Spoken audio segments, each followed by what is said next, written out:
Okay, good morning. Welcome back. Any questions or comments from yesterday? Yes?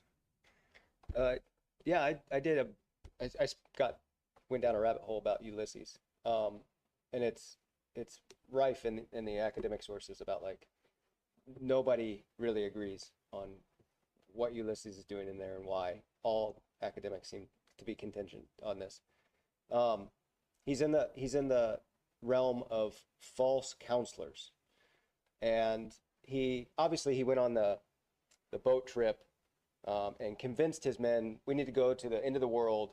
And he gave false counsel to them, but it's just a boatload of men. There's no reason why giving false counsel to 50 people would end him in this level of hell.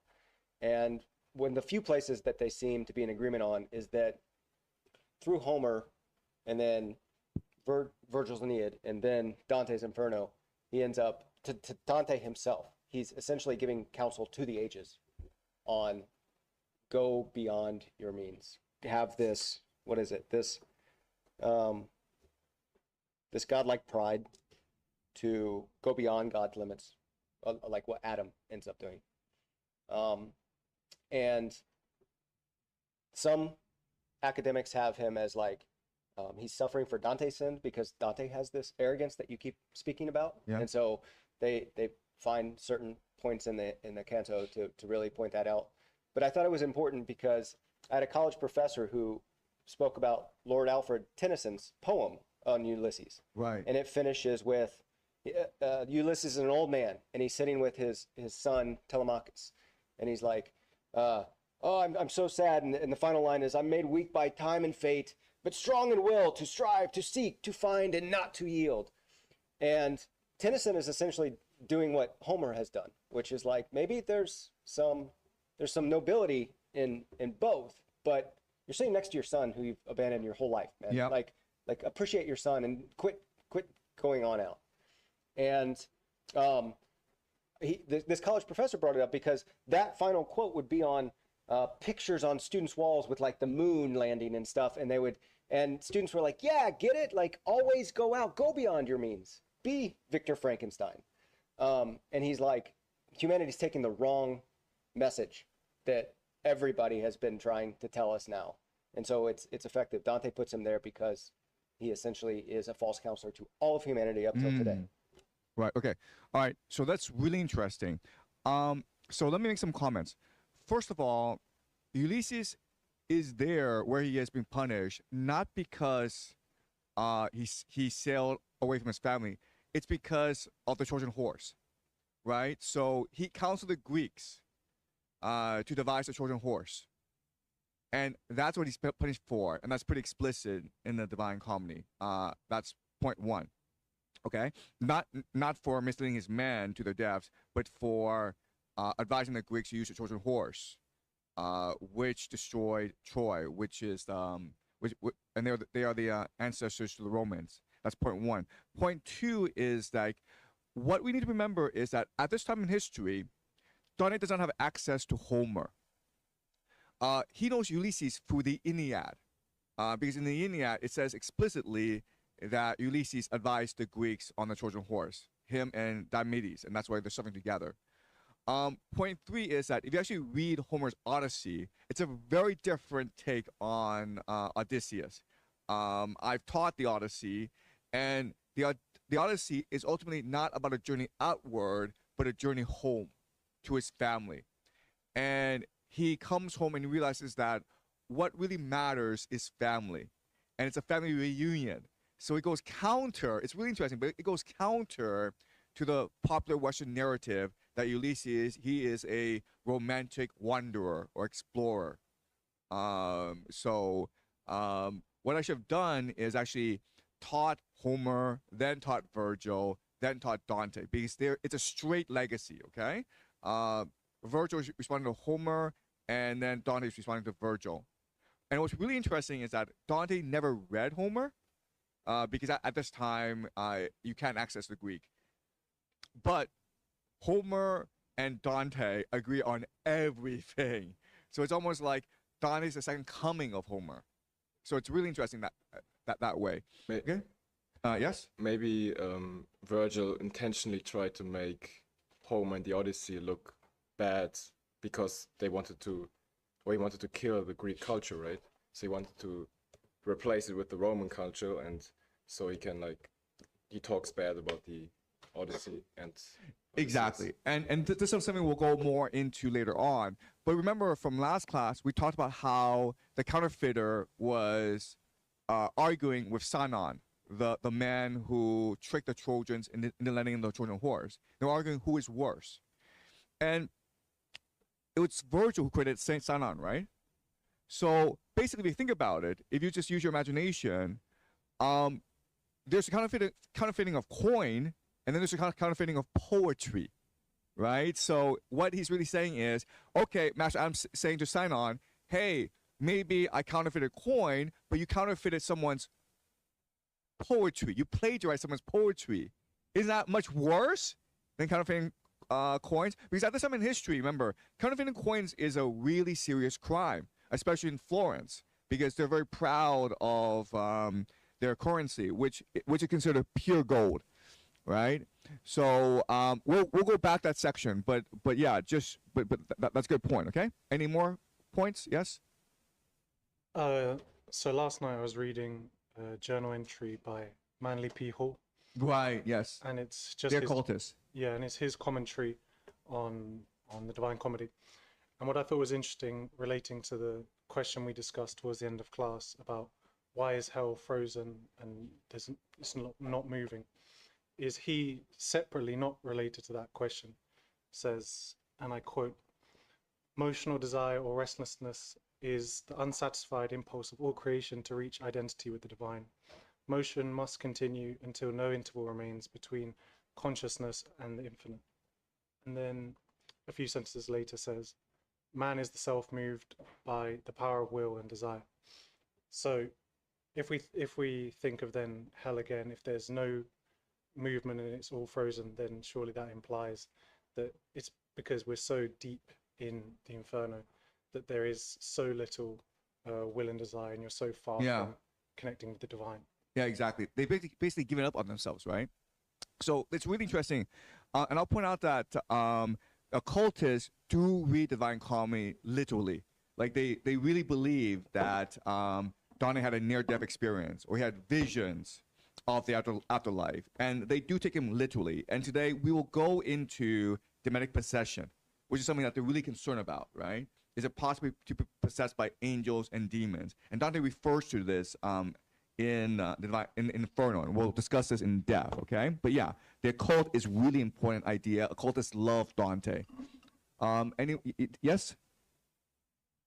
Yeah, so yesterday I thought more about the Dante putting people who hijack our imagination lower than people who murder someone. And or commit genocide, right? Alexander the Great committed genocide, and yes.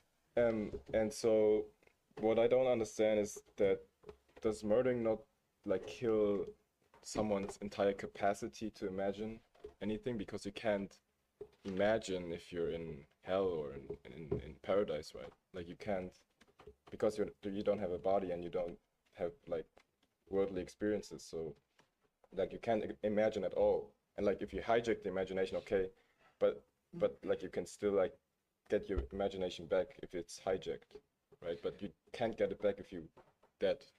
Yeah. So does a follow-up question would be if Dante believes in reincarnation, maybe, so that's a solution to that. Okay. Yeah. So Dante does say there's reincarnation in paradise when Beatrice is talking to him and saying, "Look, your souls are immortal." Right, that's explicit in Divine Comedy. Your souls are mortal. So Dante does believe in the in the immortality of the soul. But to answer your question, what's really important to understand is that for Dante, hell, earth, and heaven correspond with each other. And what's really important is to maintain the dynamic creativity of the universe. Basically maintain our capacity to imagine, okay? Because that's a life force of the universe. And when you reduce people from the world, that doesn't necessarily reduce the imaginative life force from the world, because it's possible that a few people have the imagination, right? So Dante is very imaginative, and he's able to change society through his imagination. So one person, as long as this one person maintains his capacity for imagination, the entire universe still revolves, okay? It still moves. The problem with counterfeiting or hijacking the imagination is that you're reducing the universe's overall capacity to be imaginative. Okay, does that make sense? So this is a counterintuitive idea, but what matters is not the sum total of life in the universe. What matters is a sum total of imagination in the universe. And when you counterfeit the imagination and disrupt the connection between humanity and the divine, then that reduces the overall imagination in the universe, and therefore it reduces the total life force in the universe. Yes? So if Dante would have been killed, then there would have been another Dante at some point, probably. Exactly. I think that's what Dante would say. But at the same time, and he's explicit about this, right? He is on a divine mission, right? In hell, he doesn't have to fear the demons. He doesn't have to fear anything, because God has willed it, right? So when he wrote the Divine Comedy, it's like, I don't fear dying halfway and not completing the Divine Comedy. I don't fear my manuscript being burned. I don't fear being burnt the script, because God has willed it. You understand? And it's this complete faith that allows him to access the divine and complete the Divine Comedy. That's something that Manning Hall would say as well, right? Okay. Yes? What was it that allowed Farinata to imagine that his son was dead? In that, if the Satan frozen in the bottom of the hell cannot imagine anything, what mechanism was it that allowed Farinata to... Because I remember that he says that he cannot notice things that are close to them, but can sense things that are long past or long to come. If in hell imagination is stripped away, what mechanism did Dante leverage to get Farinata to believe that Guido was dead? Right, that's a really good point, okay? So this is a really hard question, and I'll try my best. But I think there's a difference between the imagination and the emotion, okay? The emotion is your connection with other people. You're longing for your son, you're longing for your wife, you're longing for God, okay? And the emotion can never be extinguished because it's tied to the soul. So even though Farinata doesn't have the capacity to imagine, he does have the capacity to long for his son, right? And that's why when Dante said to him, your son is burning in hell, it's so anguishing for Farinata, because, no, it was not Farinata, it's Cavalcante, okay? It's Cavalcante, and he lacks the imagination to think that Dante could be lying, okay? Here in hell, it's not possible for the souls to imagine that others could be deceiving them. And so he falls into tremendous anguish. It doesn't make sense. There's a difference between the imagination and the emotion, love, right? Love is the unifying force of the universe. The imagination is the animating force of the universe. And the imagination is unique to us. And the imagination is only available to those with a body, okay? All right, so good question. And again, like, scholars have been debating these questions for hundreds of years, literally, okay? You're gonna find like hundreds of different commentaries online about Dante. So all we're doing is we're speculating here, okay? Any more? This is great, by the way. Yes? So it's got me thinking, because everybody in hell doesn't want to be in hell. So there's a difference between imagination and desire. They all desire for it to stop. Or is there something going on there? Well, if you remember, when they are crossing the Acheron River to go into hell, they desire it. I mean, Dante is explicit here. Remember the word desire, right? And Dante's surprised by this. Like, why are people desiring to go to hell? And the only reason why is they think they deserve it. They think it's a release from whatever sin they've done. And something that we'll discuss later on where if you think that demonic possession is possible, right, then you also have to think that interdimensional travel is possible. You have to think that the soul can exist in different dimensions. And when you do anything, whether it's virtuous or whether it's sinful, your sin can trespass into other dimensions. Okay, so like when you do something sinful, your soul is now locked in hell in a certain place, and that's what Dante is suggesting here. Where if you think about it, okay, the person commits a sin of lust, and now he's in the plane of lust. Are you saying that's the only sin he committed? Are you saying he did nothing else with his life?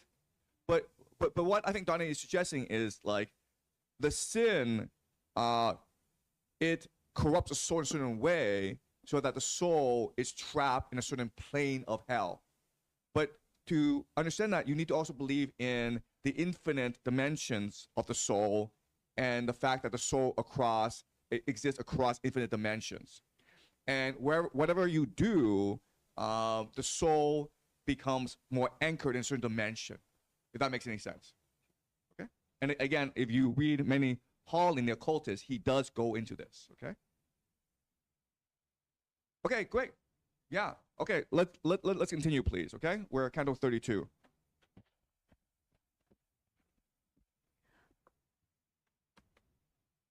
Line 25.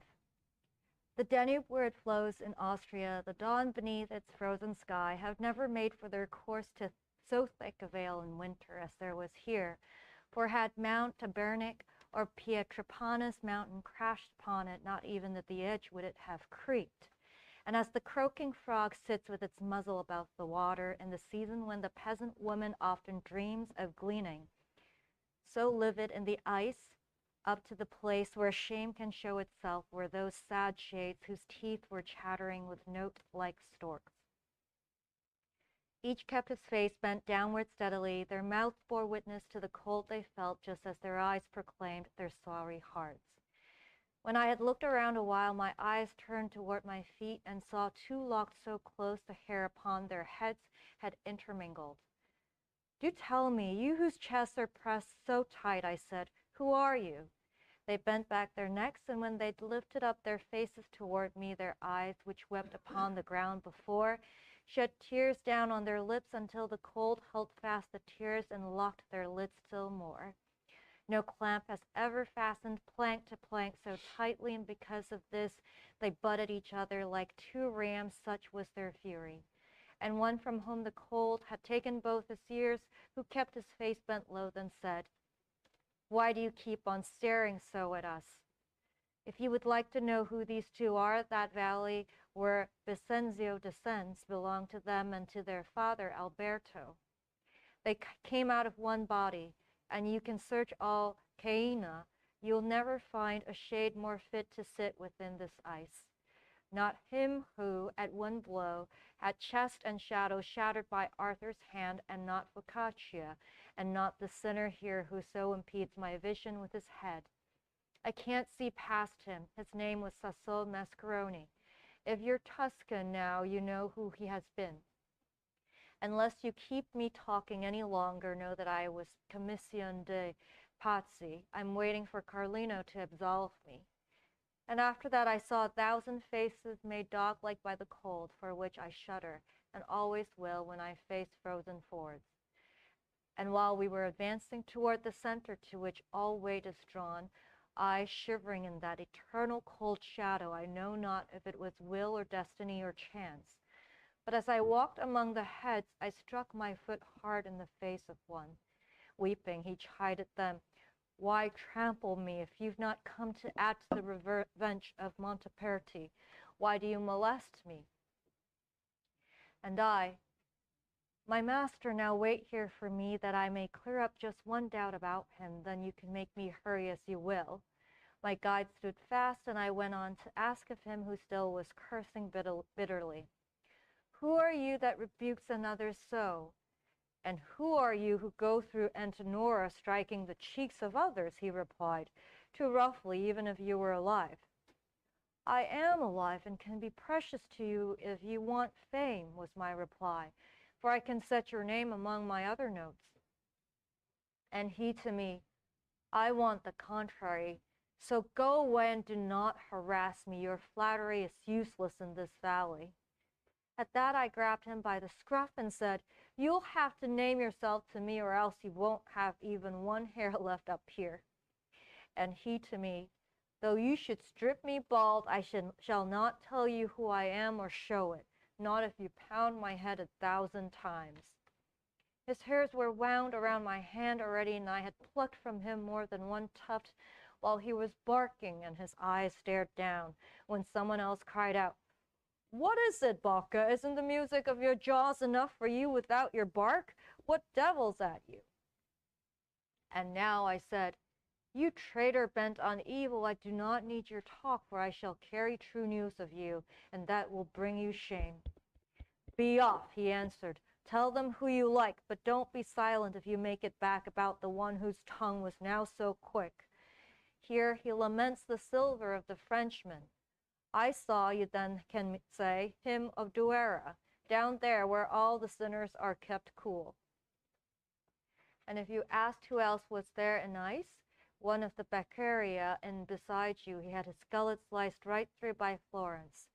Gianni de Sodanieri, I believe, lies there with Ganelon and Tabeldello, he who unlocked Faenza while it slept. We had already taken leave of him when I saw two shades frozen in one hole, so that one once had served as the other's cap, and just as he who's hungry chews his bread, one sinner dug his teeth into the other right at the place where brain is joined to nape.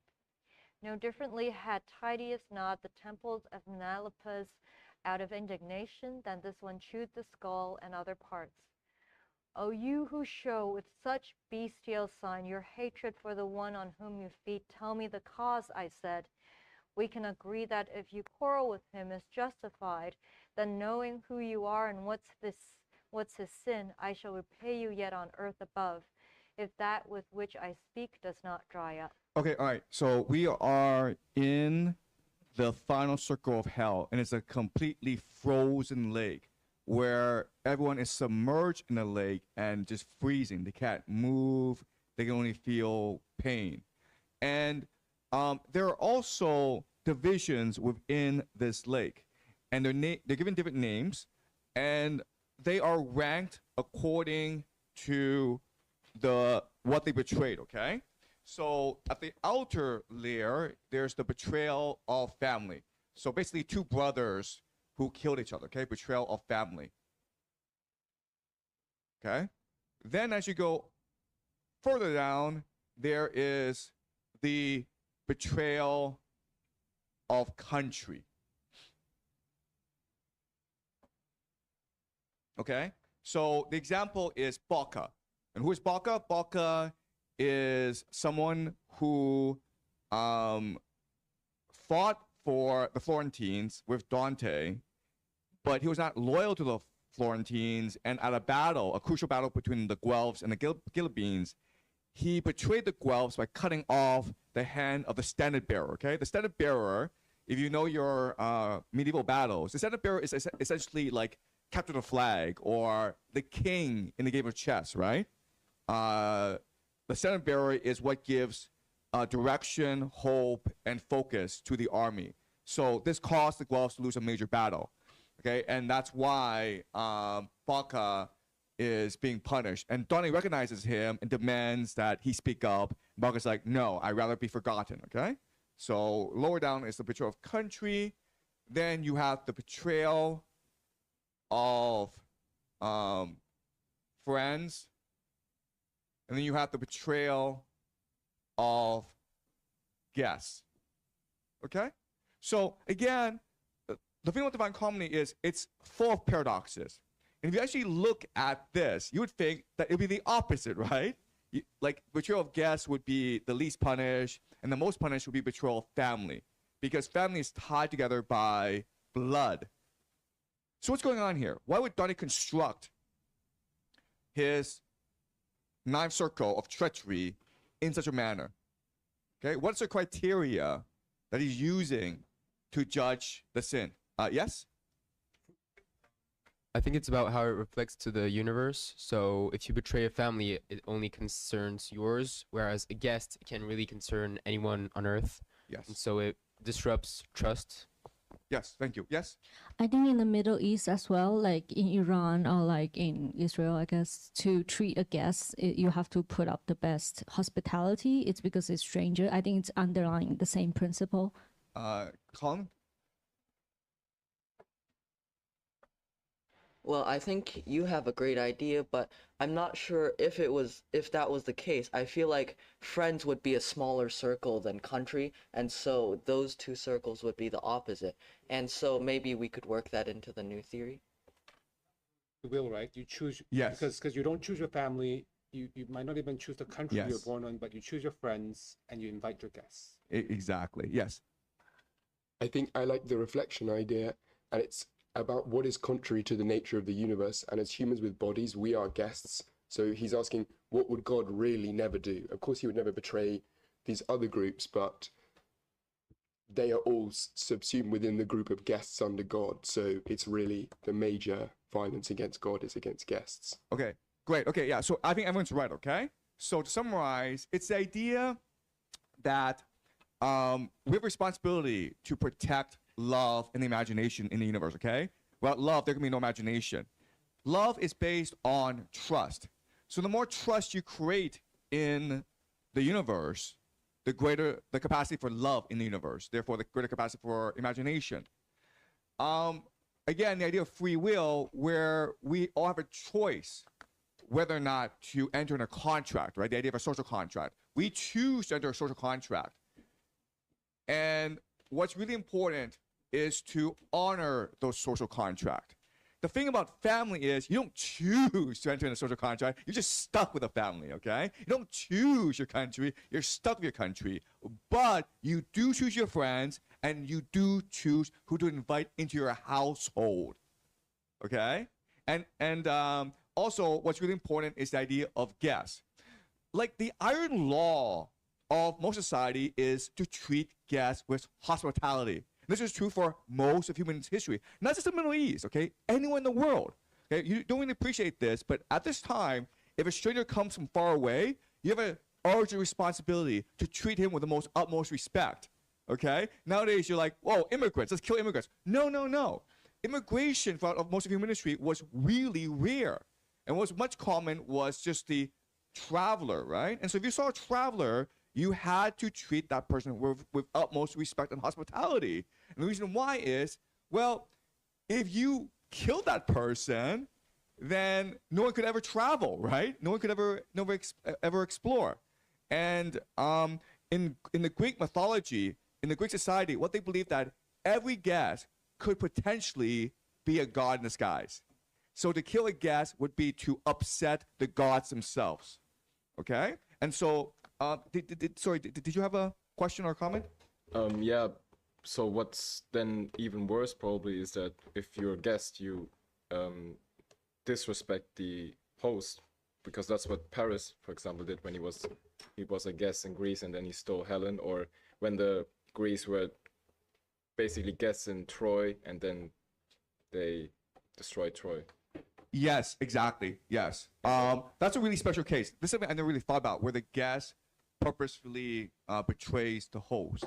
But that's a great question for us to think about. And this is something that if Dante knew about, he would definitely put Paris in here as well. Yeah, that's a really great comment. But does this make sense to you guys? Okay? Unless you have trust, society cannot function at all, right?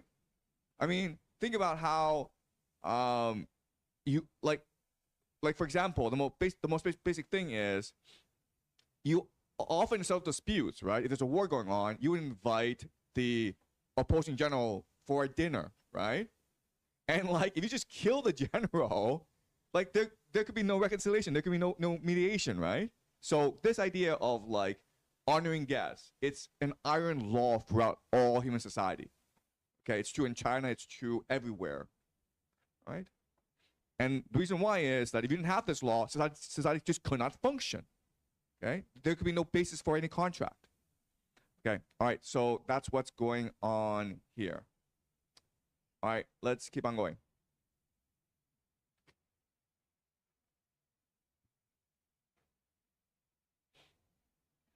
Canto 33. That sinner raised his mouth from his fierce meal, then used the head that he had ripped apart in back. He wiped his lips upon its hair. Then he began, "You want me to renew despairing pain that presses at my heart, even as I think back before I speak? But if my words are seed from which the fruit is infamy for this betrayer whom I gnaw, you'll see me speak and weep at once. I don't know who you are or in what may you've come down here, and yet you surely seem, for what I hear, to be Florentine. You're to know I was Count Ugolino, and this one here, Archbishop Ruggieri. And now I'll tell you why I'm his neighbor. There's no need to tell you that because of his malicious tricks I first was taken, then was killed, since I had trusted him. However, that which you cannot have heard, that is the cruel death devised for me, you now shall hear and know if he has wronged me. A narrow window in the eagle's tower, which now through me is called the Hunger Tower, a cage in which still others will be locked, had through its opening already showed me several moons, when I dreamed that bad dream which rent the curtain of the future for me. This man appeared to me as Lord and Master. He hunted down the wolf and its young whelps upon the mountain that prevents the Pisans from seeing Lucca. And with lean and keen and practiced hounds, he sent up front before him Gualandi and Sismondi and the Franchi. But after a brief course, it seemed to me that both the father and the sons were weary. I seemed to see their flanks torn by sharp fangs. When I awoke at daybreak, I could hear my sons, who were together with me there, weeping within their sleep, asking for bread. You would be cruel indeed if, thinking what my heart foresaw, you don't already grieve. And if you don't weep now, when would you weep? They were awake by now. The hour drew near at which our food was usually brought, and each, because of what he dreamed, was anxious. Below, I heard them nailing up the door of that appalling tower without a word. I looked into the faces of my sons. I did not weep. Within, I turned to stone. They wept, and my poor little Anselm said, "Father, you look so. What is wrong with you?" At that I shed no tears, and all day long and through the night that followed did not answer until another sun had touched the world.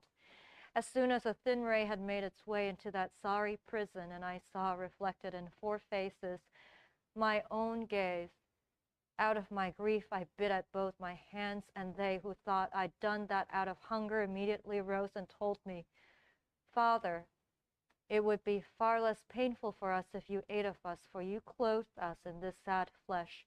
It is for you to strip it off." Then I grew calm to keep them from more sadness.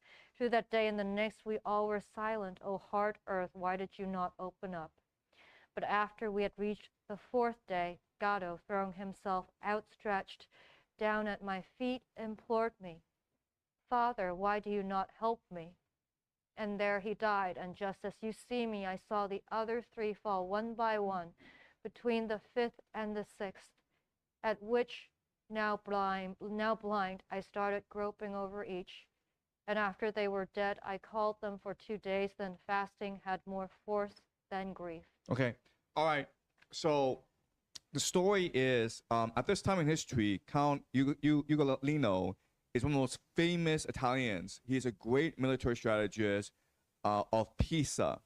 And eventually, because he is so ambitious, he's a very Machiavellian figure, he will change alliances always. And then he falls into alliance with the archbishop, who then betrays him in order to obtain more power for himself. What the archbishop does is that he locks him and his children, his sons, into a cell and throws away the key.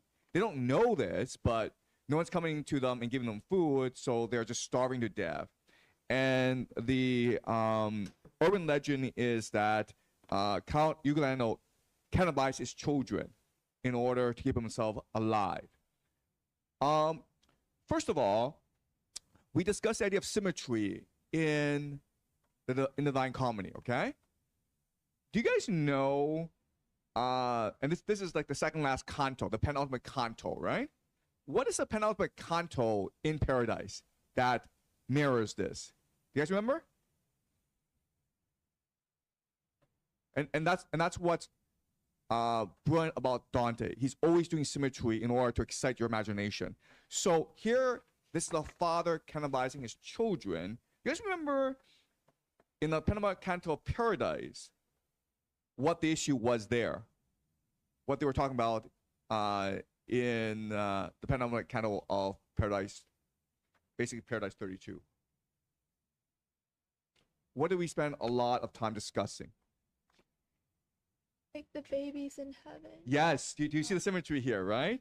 And we back then Bernard was telling Dante, why is it that in the seat of in the red rose right beside God, you have the greatest matriarchs in history, Eve, Mary, and Rachel, and Ruth, but you also had babies. And Dante's like, wait a minute, I thought Virgil told me babies were all in limbo. But you had these babies, and we decided that it was because of the unconditional love of parents, right? If a baby died, if a parent committed himself to unconditional love, praying to God, committed to good works, that effort would allow the child to ascend to the Imperium. And here we have the complete opposite, right? It's an opposite. It's an inverse, where the father's cannibalizing his sons in order to survive. Okay, so that's the beauty of the Divine Comedy. You will find the symmetry everywhere. Okay, all right. So what is going on here? Why is Count Ugolino biting on the Archbishop, and why are they frozen in place? And why is this happening for all of eternity? Yes? I guess in the simple sense, he's just trying to exact an appropriate revenge, and that this desire, which is still present in hell, will just continue forever. Why are they in a frozen lake? Because they have no imagination to move them towards anything other than what they desire. Yes? Could it be that they've thrown away their free will? Because there's, I'll find the line. But he's basically asking, you know, Father, why don't you help me? Implying that he's looking for that external help rather than earlier on we spoke about how you can, through your own free will, help yourself. Yes. Any other comments or thoughts? Yes? And also, like, betrayal kind of freezes your relationship with the others, and then, like, the others will also, like, no longer trust anyone because of these sorts of, like, betrayal. Yes. So, like, you are also freeze in a lake yourself after you betray the others. Yes. Exactly. Any more? Okay. Yeah, exactly, right? They're in a frozen lake. These are frozen literally in time, right? All they remember is the betrayal and their thirst for revenge, the hatred, okay? And the punishment is apt because just as the Archbishop's betrayal forced the Count to betray his sons and cannibalize his sons, now the Count is cannibalizing the Archbishop. But it's all futile because they're all in hell. But he doesn't care because he's stuck in that moment, okay? He's not actually considering the absurdity of the situation. He's just stuck in that moment. And that's the idea of frozen lake, okay? That's why hell, at the very bottom, everyone is a frozen lake because the treachery has frozen them in that moment of treachery, and they can never escape out of it. And they lack the capacity to have free will, to have the love, the imagination, to think beyond this moment of betrayal. All they focus on is how to get back at this person for the betrayal, okay? And that's why betrayal is the worst punishment, because the universe moves, and betrayal, treachery, freezes the universe in place, okay? It reduces the capacity for imagination. Okay, does that make sense? Great. All right, let's keep on going. This is the very last. Oh, yeah, sorry, keep on going. Okay. We're not finished this yet. Line 76. When he had spoken this with eyes awry, again he gripped the sad skull in his teeth, which like a dog's were strong down to the bone. Ah, Pisa, you the scandal of the peoples of that fair land, where sea is heard because your neighbors are so slow to punish you. May then Caprara and Gorgona move and build a hedge across the Arno's mouth, so that you may drown every soul in you. For if Count Ugolino was reputed to have betrayed your fortresses, there was no need to have his sons endure such torment. O thieves renewed, their years were innocent and young, Brigata, Uguccione, and the other two my song has named above. We passed beyond where frozen water wraps a rugged covering still other sinners who were not bent, but flat upon their backs. So Dante is moved by the story, and he's upset about what? What about the story really upsets him and makes him very confused? Yes? That Count Ugolino was forced to sin. And why would someone be punished in exactly the same way if they didn't instigate the betrayal? Okay, so he thinks that Count Ugolino got what he deserved because he did betray Pisa, and the peasants were angry at this, okay? But there's a problem here, yes? I think maybe the problem is that Count Ugolino's sons were actually tortured in the same way. Yeah, even why are though- the sons in prison? The sons did nothing wrong. First of all, why are the sons in prison? I believe it's to torture Count Ugolino, but I don't understand why they were subject to the same torture as Ugolino did. Oh, They didn't okay, do yeah. anything. So, but this is just a historical question, right? Why are children being punished along with the fathers? Yes. Presumably they would grow up and try and exact vengeance in the real world. Exactly, right? This is true for most cultures at this time. If you kill the father, you have to kill the sons as well, because now the sons are morally obligated to avenge the father. Okay? And so Dante is like saying this is unjust. Okay? And what he's saying is like, we have to remember, we have to have faith that there are higher laws of justice that govern us. And to punish the sons with a father, yes, I understand the logic. I understand that it's necessary because you want to avoid wars, right? Because at this time in history, family feuds are a real thing. Okay? But he says, I understand all this, but it's still unjust. Okay? And again, at this time in history, it's pretty revolutionary. You guys know the story of Romeo and Juliet, right? Well, it's this time, okay? The Montagues and the Capulets, it is this time. These Italian city-states in Verona, right? These feuds, these family feuds that go on for generations.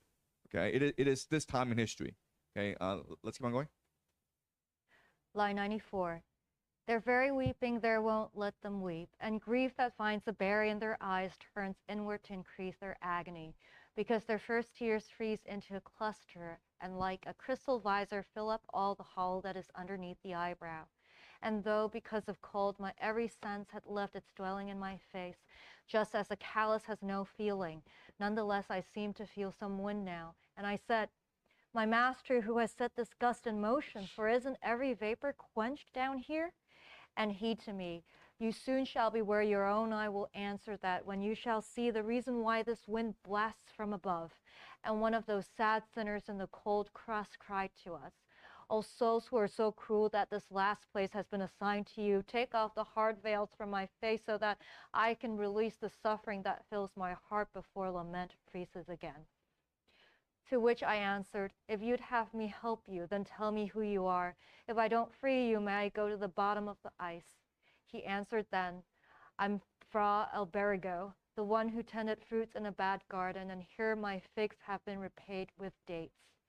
But then I said, are you already dead? And he to me, I have no knowledge of my body's fate within the world above, for Ptolemaea has this privilege. Quite frequently the soul falls here before it has been thrust away by Atropos, and that you may with much more willingness scrape these glazed tears from off my face, know this. As soon as any soul becomes a traitor, as I was, then a demon takes its body away and keeps that body in its power until its years have run their course completely. The soul falls headlong down into the cistern, and up above perhaps there still appears the body of the shade that winters here behind me. You must know him. If you've just come down, he is Ser Brancadoria. For many years he has been thus pent up. I said to him, I think that you deceive me, for Brancadoria is not yet dead. He eats and drinks and sleeps and puts on clothes. There in the Malebranche ditch above, where sticky pitch boils up, Michele Zanche had still not come, he said to me. When this one, together with a kinsman who had done the treachery together with him, left a devil in his stead instead his body. But now reach out your hand, open my eyes, and yet I did not open them for him, and it was courtesy to show him rudeness. Ah, Genoese, a people strange to every constraint of custom, full of all corruption, why have you not been driven from the world? For with the foulest spirit of Romagna, I found one of you such that, for his acts, in soul he bathes already in Cocytus, and up above appears alive in body. Okay, so we have met the worst offenders, okay? These are people who betrayed their guests. They invite their guests to dinner, and now they're protected by the laws of hospitality, right? But they don't care, they betray their guest. And the moment they do that, what happens is their sin is so bad, they are automatically, their souls are taken down to the ninth circle. They are trapped in the frozen lake, and the demon takes possession of their body. Okay? And the example here is Branca Doria. And Dante actually knows this person. And Dante knows this person is alive. And he's saying that now a demon took over his body. Okay? So here's a question for you. Do you think demonic possession or angelic possession, is it real? Any thoughts? Any comments? And again, there are no right answers, but I'm curious as to what you think. Yes. Well, if you grow up in Southeast Asia, in Malaysia or Singapore, there's voodoo magic, as we all know. So then, in Africa, like if you grow up in these regions of the world, it's impossible for you to conceive that a ghost or demon cannot take possession of a human being because you see it all the time. Wow. Not all the time, but okay, like, but it's common like, sense. Elaborate on this, because why is it that like in these societies you see these ghosts and demons, but we don't? Okay. I recently moved back.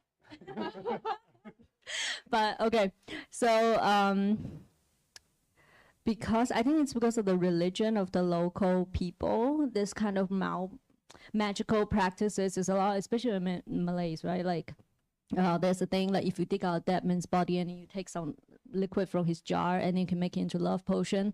It's the most common one everybody knows in Malaysia. It's like a thing, okay? Like yeah. And so like yeah. So then you can make the man fall in love with you or women, and that's common practice. And you can do a lot of these. How does demonic possession work? So in voodoo, it's like you do this spell and then you have this doll and then you stab it, right? And then like in Malaysia or there are a lot like you ask this guy to come to your house, you pay him, and then to curse that guy, and then that yeah. There's a whole cosmology. They have their own cosmology. So what you're saying is, do you know about this? I don't know about this, but go ahead. From Catholic worldview, there is Lydia in the Bible, or whoever, I forgot the lady's name, but like there are people who are possessed by demons, and Jesus had to cast it down. But like go to the pigs, and the pigs drown themselves. So in Bible it's very common. In Malaysia it's very common, and Africa. Actually, speaking of, my husband and I have recently watched a Tucker Carlson podcast with a priest who is an exorcist. Right. And actually, it's in many cultures, it's actually an ongoing thing. And even in China, I've heard that, for example, in the Northeast, there are animal spirits. Mm-hmm. And also growing up in Hong Kong, under certain bridges, there are people doing voodoo stuff. You can pay someone to, let's say, stab a pin into a doll, or hit someone's effigy. Okay. So voodoo is across cultures, basically. Yeah, if you look at University of Hong Kong, there's a huge tomb, okay, in the library. Have you been to University of Hong Kong? I have. I don't know. Okay. I don't know about this. Yeah, like if you think out of all, like Hong Kong is such a epitome, of all these practices feng shui and all that. But if you go to University of Hong Kong, there's a Li Jiacheng built for his wife, and it's the library look like a tomb, literally, to calm her spirit. So there's a lot of this kind of practices where people believe that. So you guys believe in this stuff. But I'm saying, like, if you don't believe in this stuff, what are your objections to it? Who's like, this can't possibly exist? Yes? I think that when someone commits a sin that seems to have a character that is beyond their normal character, that there's a life force inside of the sin, it's easy and tempting to assume that there is a vortex of energy that creates consciousness that is separate from their own, that has come into them. But it just strikes me that this is cope. This is people who really don't want to accept that maybe someone they know, their friend or their family, could do a sin that was so out of character. Okay. All right. That's very interesting. Okay. Let me ask you this question, okay? Did we have a... Okay. Let me ask you this question. Does anyone want to comment on how he or she has changed after reading the Divine Comedy? Like, we've spent the past week reading the Divine Comedy. We still have a few more days left, but does anyone want to reflect on how he or she has changed after encountering the Divine Comedy for the first time? After reading it, after thinking about it? Do you think you've changed as a person? Do you think? Yes? I do believe that it can change people, because before that, maybe people thought, oh, I just cheat, I do whatever I can. Nobody will, get to know more about me, and I just hide myself. So, but after, the Divine Comedy, maybe some people saying can have confessions, and maybe some people think they're guilty, right? Because, okay. Yeah. I'm not asking this as a thought experiment. I'm just asking, like, have you personally felt different after reading the Divine Comedy? Yes? Yes. Can you explain this? It's hard to put it into words, but for me, especially after Paradiso, as well as in hell, like as we go through line by line the Divine Comedy, you can't. It's for me. I feel like it's alluding to a larger truth, and it's making me more open to the fact that there are things beyond this universe that I don't really understand, because I'm a scientist, engineer by training. And then later on went into business, right? So it's quite, framework changing for me. I don't know how to put it. Have you felt any physical changes to your body? Like the first night, kind of like the first night, I think I mentioned this to some of our classmates. Like I found it hard to sleep. Actually, the first few nights, even Paradiso, right?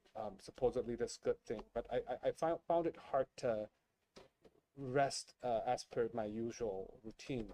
Mainly because I find all these imageries and all these things kind of kicking off thoughts in myself, right? Wondering about the nature of good, and so these visions were appearing before you, and you're trying to wrestle with these visions.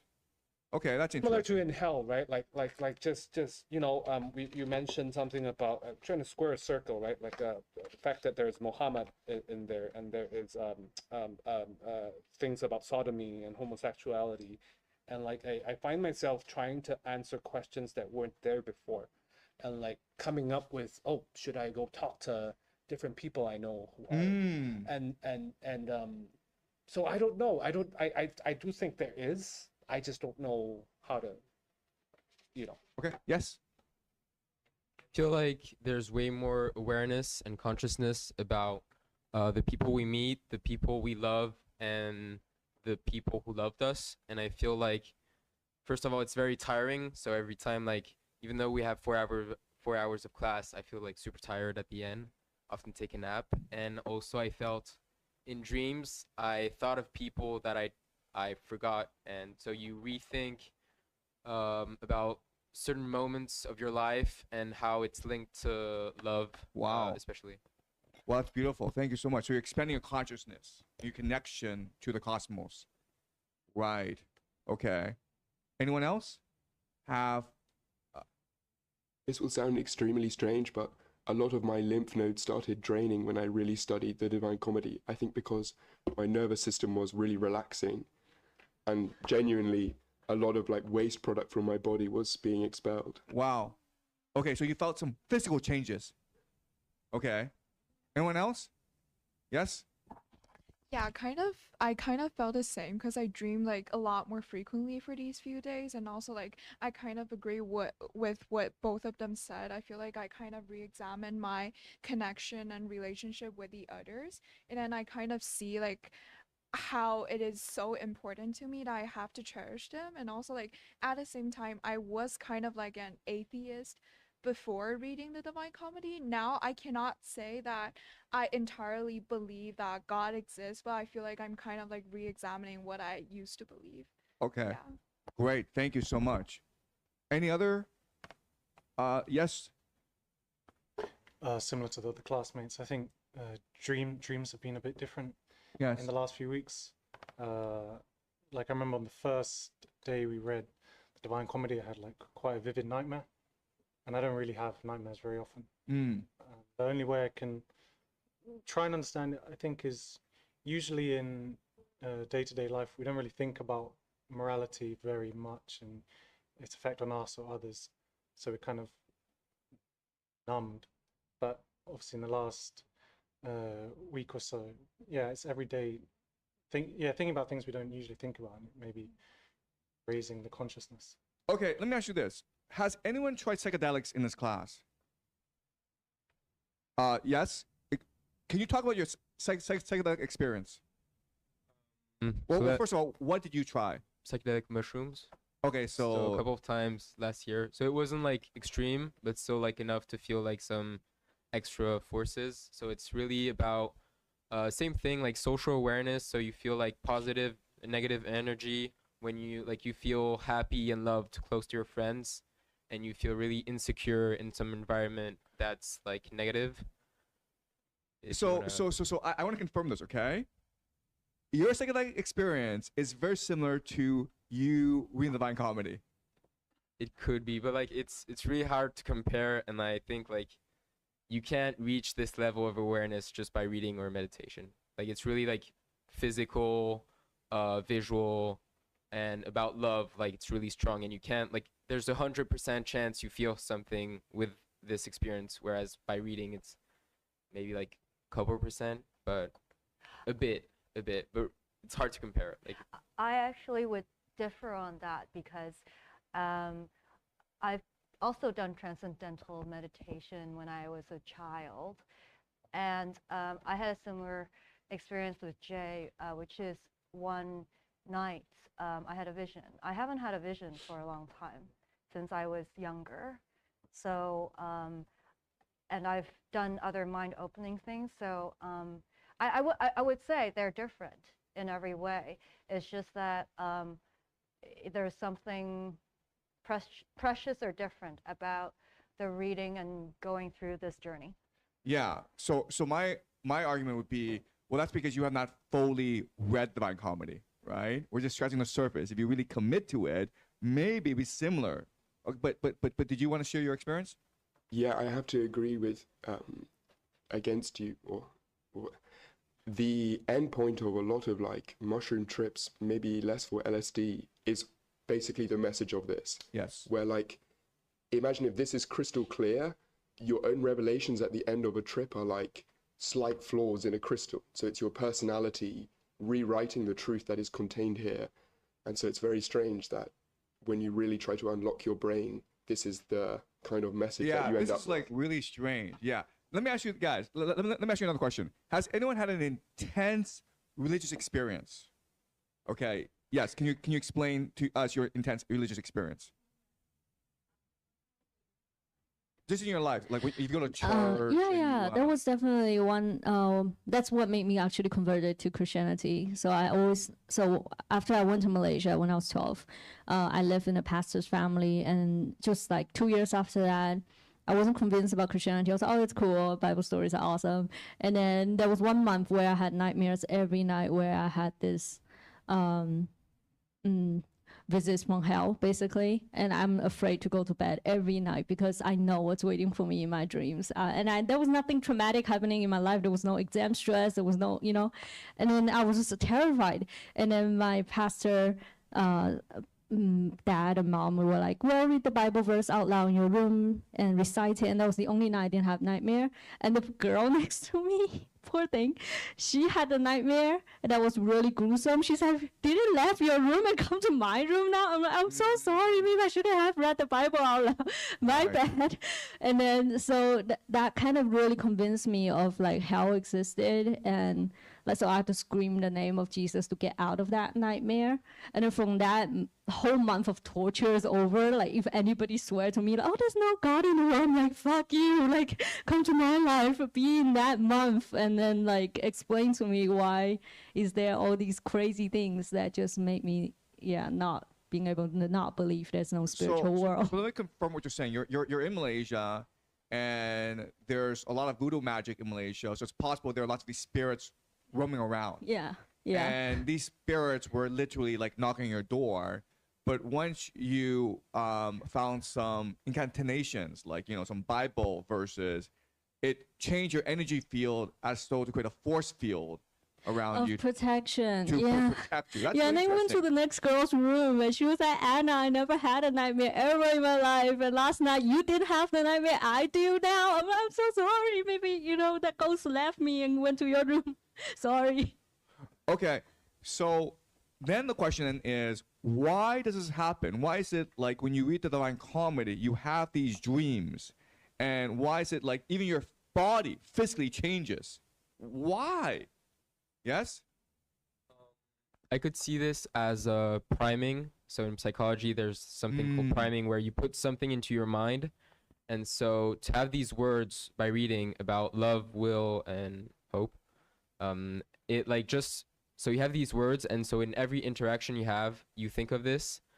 And so it really changed what you're talking, because like if you just read about love and then you're talking to your mother, then obviously you're going to think about this. And so this is how it changes, like the aspect about priming, putting words into your head and then always associating with this. Yeah, absolutely. Okay. This is what a psychologist would tell you. It's all priming, right? Because they've done experiments where if in the morning, what you do is you get some sunlight and you put on some really nice music, you feel better about yourself and you have a nicer day. Whereas if you don't go outside and you put on some really sad music, you're gonna have a really bad day. Okay, so a lot of it is priming, a lot of it's self-perception. Okay. Yes. I loved having that conversation with her. We actually had a previous conversation in the elevator, which probably primed our later comment about music. Mm-hmm. But actually, when I had the recent vision, it reminded me of previous visions where it felt like a resonance with the universe, where I could see things in just a different dimension and different colors. And it's the resonance with the rest of the universe that doesn't happen all the time for a lot of reasons. But it's resonance, harmony, that concordance that kind of comes when there's a really powerful work of art or mind opening that's happening. Okay. Yes. Okay. I understand that, but I'm trying to figure out the psychedelic experience. Then explain to me how psychedelics work. Then you explain how Divine Comedy works. It's priming, yes, but how psychedelics? So first of all, like psychedelics, what's different is that there's like 100% chance that it will change you, or like you will feel different. So it's often seen as a trip where like you basically lose your consciousness and everything you know or knew, and it basically makes you way more close to nature, where you forget the conception of like technology, money, possession. And so during a couple of hours, between like 4 to 8 hours, you just feel basically like an animal, where you rethink everything. You basically like, also you can't use your phone, right? Because like it's so not human that it changes you. But no, I'm trying to figure out the neurological mechanism that allows for but just one last question. Okay, what's the neurological mechanism? You've explained priming. How do you explain psychedelics? I think it's like some molecule like psilocybin or like something. Okay. Like that. Yes. I don't know. I think you're referring to psilocin, which is the thing that breaks down from the mushrooms. But I think it all comes down to a molecule I think called tryptamine, which, so basically in your brain there's a molecule that constrains your perception. So imagine your eyes are seeing fractals all the time, and that your brain is basically organizing the sense data from those fractals into reality. And then if you boost a certain chemical a lot, you start to see the fractals that your brain is using to perceive reality. And this happens internally as well for your mind and being. So if I extrapolate on what you're saying that reality itself is much more complex, much more vibrant, much more colorful than we could ever imagine. Way, way more. But and then what these psychedelics do is they basically cancel out your filter, so you see more of reality, right? But that's all that's saying is like maybe demons and angels actually do exist, right? Is that the possibility? I don't want to say 100%, but you get that sense. And so possession is also possible, right? Because the idea is they exist, they're floating around us, and depending on your mood, depending on your state of mind, they can come into you, they can leave you, right? Is that a possibility? Okay, so let me ask you this really weird question. Do any of you, while reading the Divine Comedy, do you feel intuitively as though Dante has entered you? Do you think at some level Dante has taken possession of you? Sorry. You first, and then. Yeah, definitely. Because I think I don't know why you come here to this classroom, but I do, because I think I just been excelled. I just. I don't know. I think I'm out of the social system right now, just because maybe I do my part-time job, and I don't just always like other people to go to work all the day long. So maybe that make me feel like Dante. I just being driven away from the mainstream. I'm thinking like so maybe. Physically, Dante has taken. Yes. I think so, but I'm lucky because I studied the Aeneid when I was 18 in Latin, just luckily. Yes. And I, for some reason, have my own Beatrice in my real life. Like a girl who I'm super in love with who is now dating somebody who knows lots about wine. Yes. So, in a strange sense, I do feel him inside me in that sense. Okay, and how do you feel it? How do you know he's inside you? Because there seems to be an energy directing me to be kinder to strangers and to spread more love that feels very physical because of how much power and energy it has, but that I've never been able to conjure in myself just from a desire to be good. But how do you know it's Dante, not an angel or another spiritual being? Like what differentiates this from? Well, I don't want to presume. I think it's dangerous to think that an angel can come into you. But you're presuming Dante, who's dead, can come into you, right? Well, through his work. Yes. Okay. I just don't want to think that an angel has come into me, because it's a very slippery slope about what you might do then. Okay, yeah. So that's what great art is. Great art becomes part of the universal consciousness, and by reading it, if you read it well, I'm not saying if you read it like, the way we're reading it, but I'm saying like if you read it over years and years, and you continue to have these visions, and you continue to have these spiritual experiences, and you continue to practice Divine Comedy in your life, then eventually Dante is going to take possession of you, and he's going to reveal things to you that were once unimaginable to you before. And it's very similar to a religious experience. It's very similar to a psychedelic experience. Yes? Actually, Professor, I would really appreciate it if you could share the changes that you experience yourself as well. Because, like, if we went through, like, the Divine Comedy within a week, and then we all experienced some changes to a certain extent, and then you spent 4 years on it, I think you definitely experienced a lot more than we did. Okay, so I'll tell you some of my changes, okay? First of all, what's really obvious to me is I feel a lot lighter. Like physically a lot lighter, as though I am almost like floating in the air, okay? Because, when you're in China, like every day it's a pain in the ass, right? Because, like when you're walking the streets, there's scooters flying around, okay? When you go to the restaurant, often the food is going to be, you know, it's going to give you food poisoning, okay? And then and then you might get in an argument with someone on, you know, it's a very common thing in China. So it's, and like when that happens, what I feel is really heavy, you know, like just my blood boiling and just like, you know, like pure hatred and just pure anger, right? Just really, I'm just really annoyed, okay? Because like I love walking, and Beijing is not a walking city, and it annoys me. I feel trapped. I feel like I can't go outside because if I go outside, a scooter might bump into me and I'll get angry and all that, okay? So, but when I read the Divine Comedy, all that dissipates, right? And that anger, those memories, for whatever reason, they just float away. And then I feel floating upwards, okay? That's one really obvious thing that I notice. Okay, but again, it's something that and I think it's because I've been doing Divine Comedy for a long time and I understand it pretty well.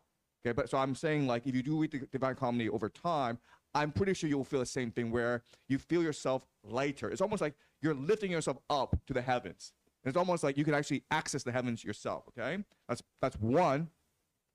Second thing is that I feel much more creative.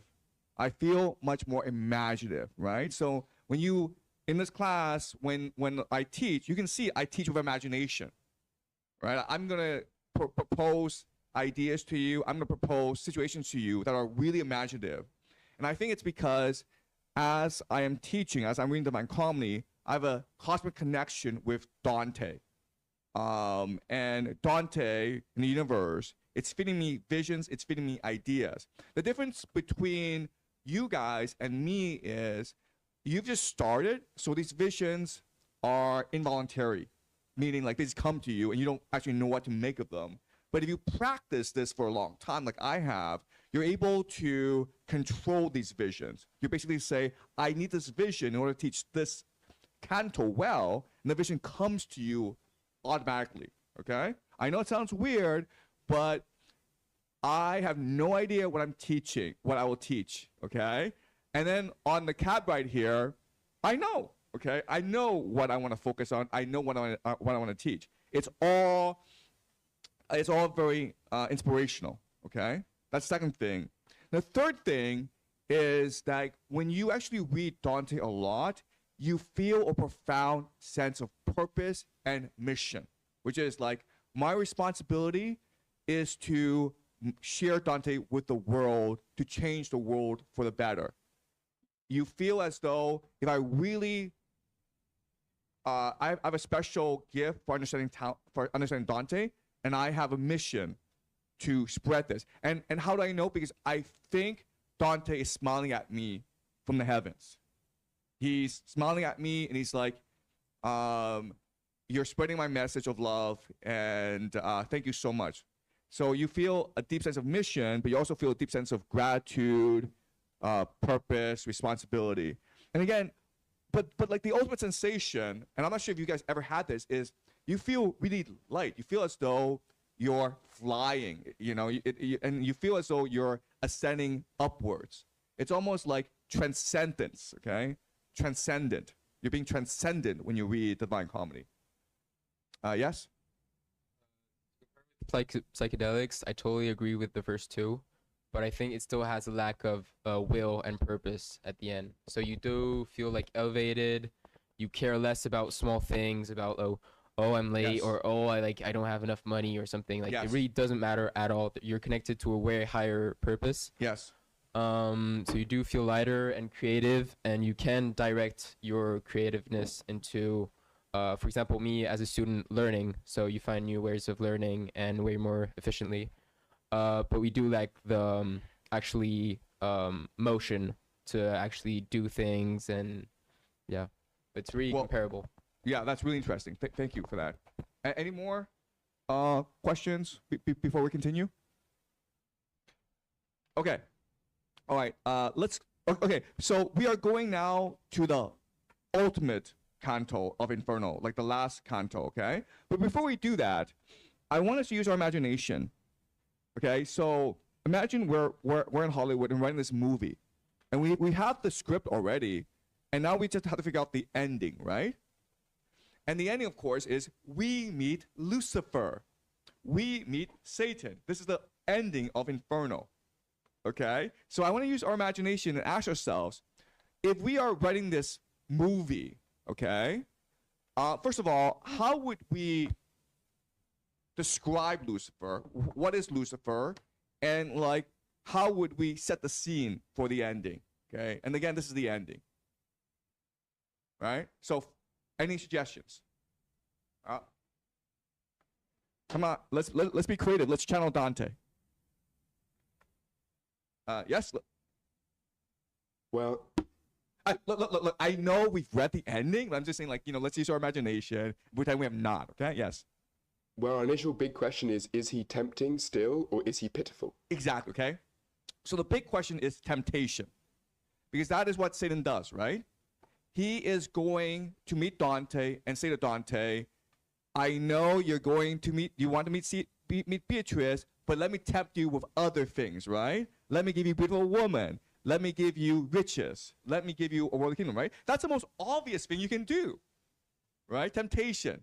Just as Satan tempted Jesus in the desert, Satan will now tempt Dante in hell, okay? So that's obvious. What were some other things? Yes? Maybe try to sign a contract, because the demon, they always want to sign a contract with Exactly. you to make Yes. deals. A contract, right? Right, for your soul, right? And this is the plot, of course, for Faust. And this is a very common thing. Yes? Well, we have to show him tethered in some way, where he is selling a path upwards to all the people he's giving deals to. So, but we know God cast him out of heaven forever. So his desire is to get back there. He's caused mischief on earth. So we need to show him, if it was a Hollywood movie, in some way tied to where he is, in a way that he can never escape. Can you describe his appearance for us? In the poem or in general? No. We know the poem, okay? But I'm just saying, like, if this was a Hollywood movie, right?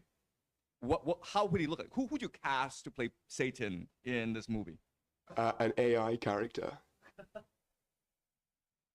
Most handsome person possible as decreed by AI. I think handsome, right? I think like really good looking. Okay, like maybe Brad Pitt or Tom Cruise at their prime. Okay, like really hot, really good looking. Okay, because that's part of the temptation, right?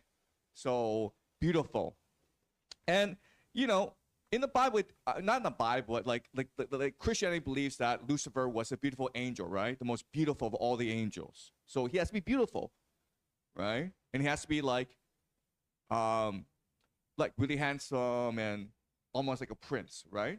Okay. Any other ideas for how this will play out? Yes. Like, to what extent we can relate with him?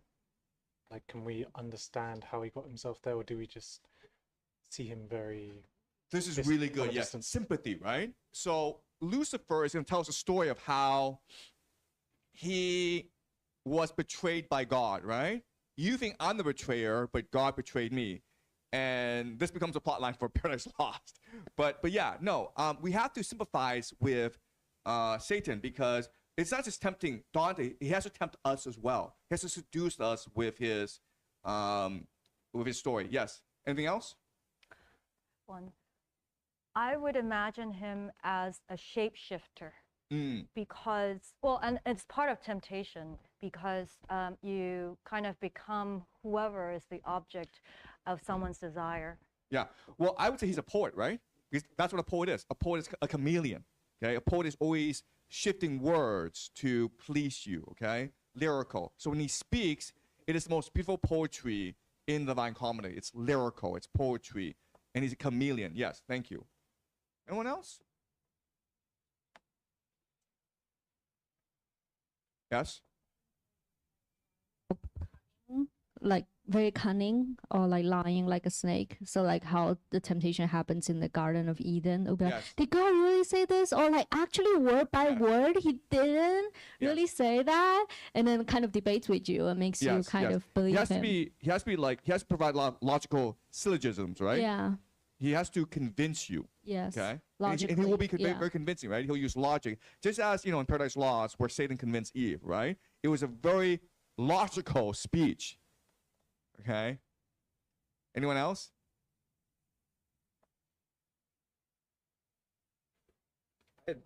I'd read Paradise Lost before I read Inferno, and so I was expecting it's like a paradigm shift, or the Germans would call it a Gestalt shift. The Gestalt shift, where like my entire worldview changed because of how Satan had expressed his point of view, and so it goes beyond sympathy to empathy for him, and I would expect him to use that persuasively. So Yeah. something beyond temptation would be persuasive and lawyerly. Yes. Like so, every argument that I would have, this is Brothers Karamazov. Every argument that I would have would be steel-manned by him and then Yes. broken down by him. Yes. That's right. So not only do we have to sympathize with him, we have to be like feel that we are like him. Yes. Exactly. Yes. It makes me think about C.S. Lewis's Screw Type Letters. I think it was basically written about a uncle demon who is trying to teach his young nephew demon to seduce people. So it was all kinds of lectures from demons. So these letters Yeah. to teach him how to seduce men and be like. Yeah. So it's really fun. So that whole book was written in the demon's perspective, Yes. which is very fun. Yes. But it's about all of these mentioned above, like Right. deception. Where's Virgil in this movie? What happens to Virgil? Right? Because they went on this long journey together. What happens to Virgil? Any what would you do with Virgil, this character? You know that Dante's being tempted, right? And Dante represents us. And we know what Satan's doing, but what's Virgil doing? I mean, I guess if it was a movie, he'd be transitioned to like a location where he would be watching over Dante, but not involved in this scene at all. Yeah. I think the first thing is that Virgil would be trapped, right? Or he would be frozen, right? He'd be frozen. And Satan would use Virgil as a bargaining chip and says, listen, your friend now is frozen. If you love him, let's make a deal, right? So you can almost see the scene where Virgil and Dante come in, and the first thing that happens is that Satan just snaps his finger and Virgil is frozen in place. Cannot move, cannot speak, and Dante is now terrified, right? And now Satan will begin his temptation, tell his story, elicit sympathy, then use his logic to convince us that, no, actually the way we understood the universe is wrong. God is evil, Satan is good. That's why there's this rebellion. This basically becomes the plot of Paradise Lost, okay? But yeah, yes. I think he'd also inspire fear. Yes, right. He has to inspire fear and anxiety, right? In the beginning, but then he wants you to love him. Does that make sense? Maybe in the beginning he wants fear and anxiety, but then yes. He would also try to cause distrust between maybe him and Virgil. That's interesting. Yes. Okay. So because Virgil is his best friend up to this point, and if he causes distrust between them, then it makes him. That is great. Yeah. So maybe not freeze Virgil, but change Virgil and show certain things, certain flashbacks between Virgil and Dante that show that Virgil is not a reliable character. And there's quite a few of these scenes. Yes. Makes me think about like Harry Potter, where it's like kind of make you lose all hope or despair, or like kind of breaks down of your fundamental belief of the world. Yes. And then where like Harry Potter has to say expello patronus to expel all this darkness and despair in your life. So it's kind of the similar. Yes. Okay. Okay. So this is all great. Okay. And like, this is what a Hollywood movie would look like. This is what most people would write. Okay. And guess what? We are completely and utterly wrong. Okay. None of this happens. In fact, the complete opposite happens. Okay. All right. This is what's shocking about the Divine Comedy. So we're gonna read. We'll now read the last canto. Again, this is what we should expect to happen. This is what most people would write. In fact, a lot of people have written this in literature. got Goethe with Falls, Milton Paradise Lost. You have Philip Pullman, who wrote his Dark Materials trilogy. But that's how it happens. Okay. Okay. So let's read Canto 34, and we're trying to figure out why this does not happen. Okay. Canto 34.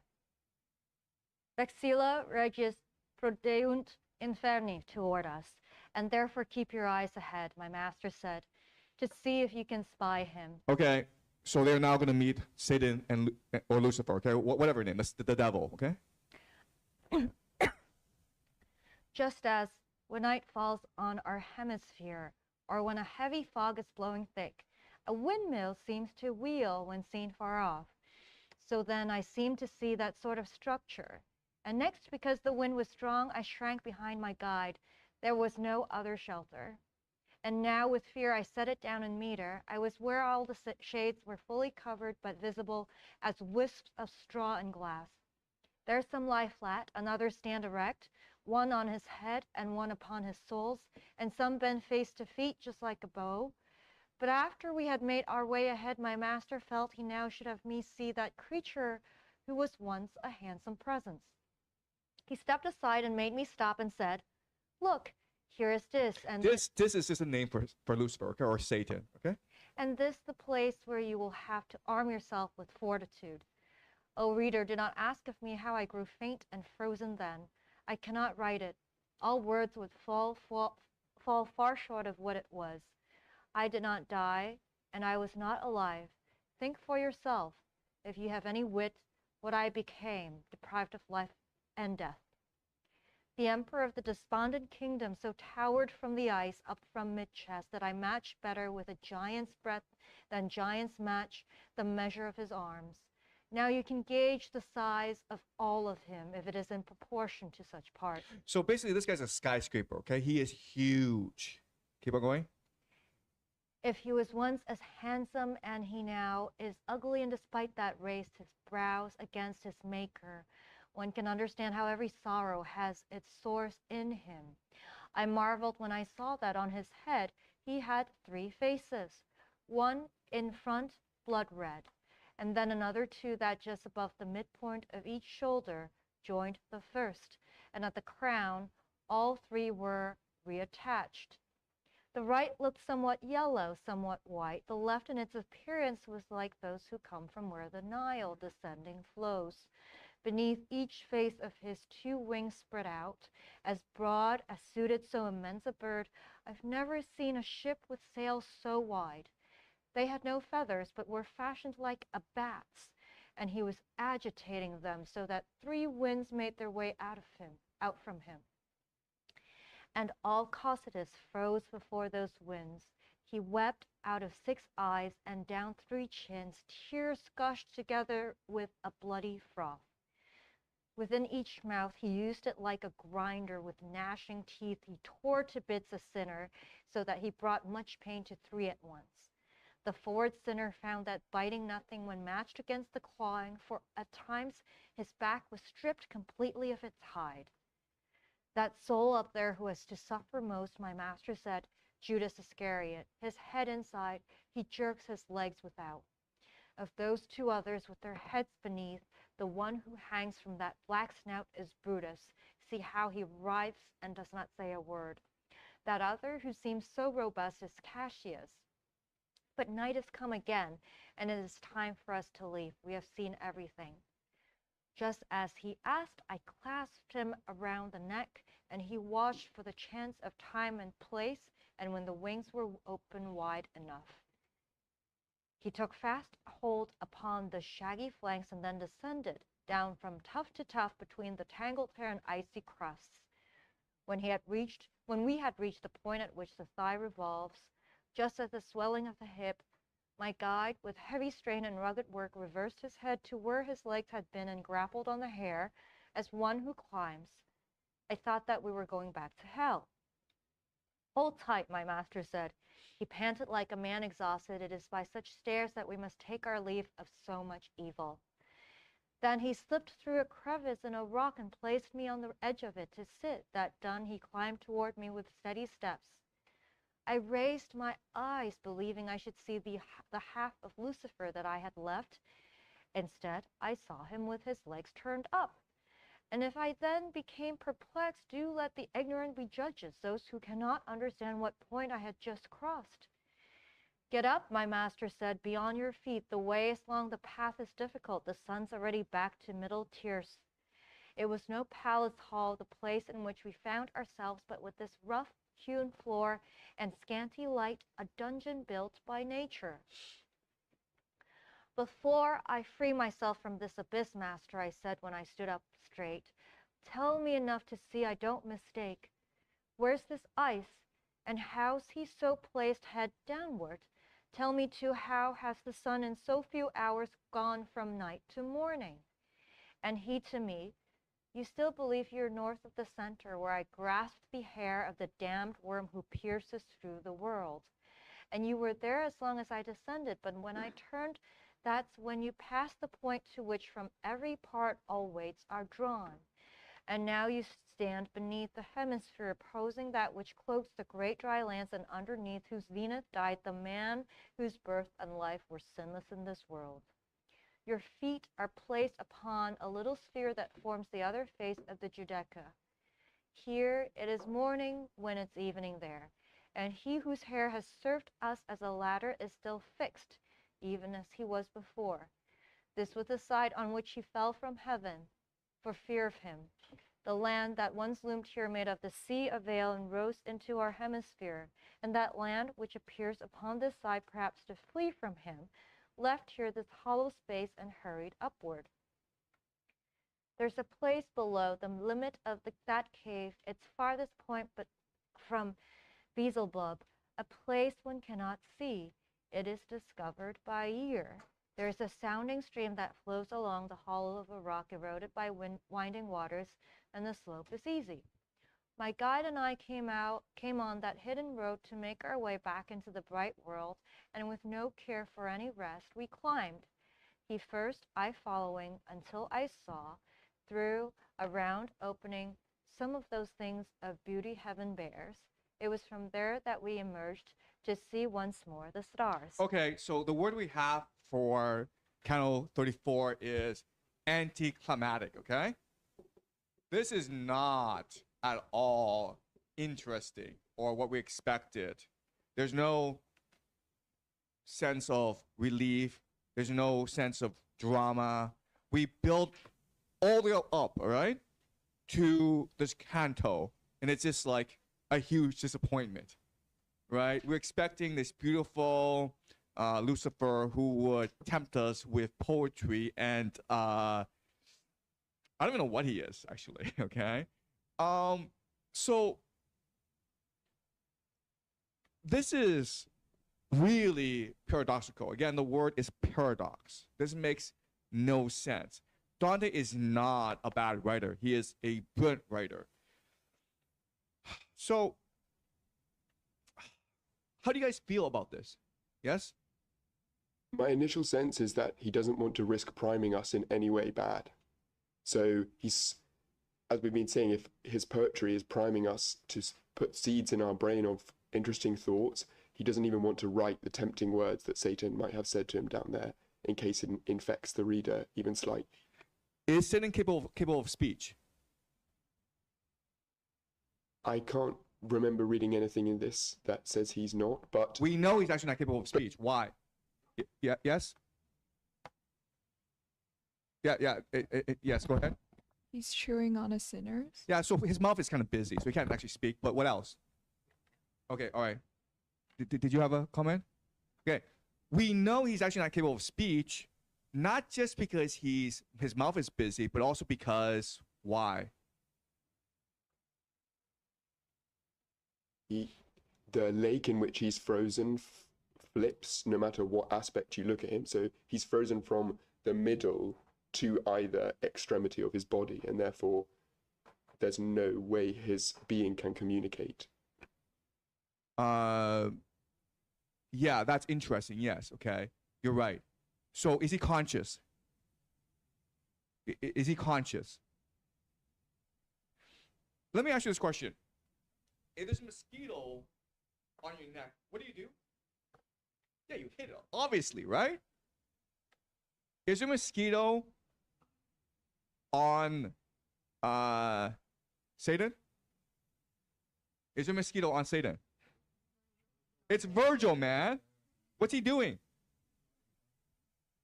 Nothing. Do you understand? He's not even conscious. What is he?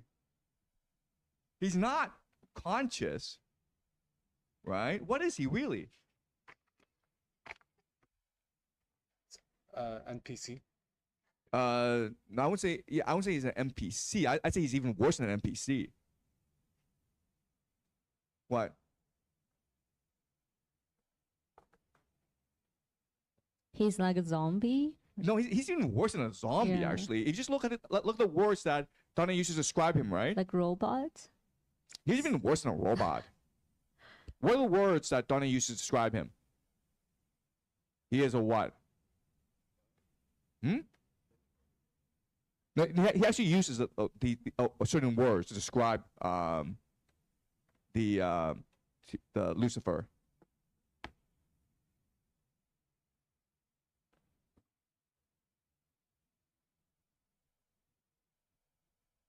What other words he uses?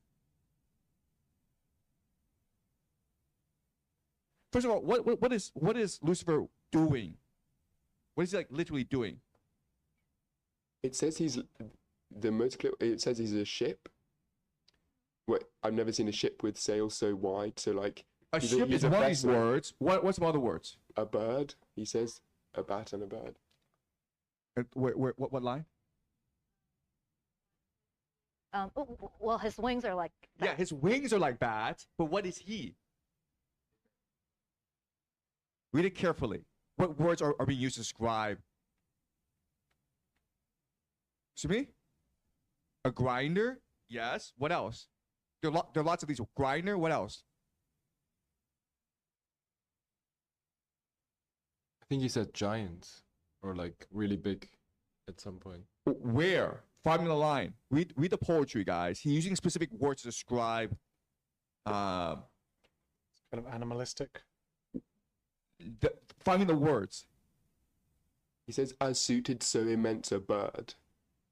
Bird? This is a simile, right? I'm saying, like, what are the words that directly...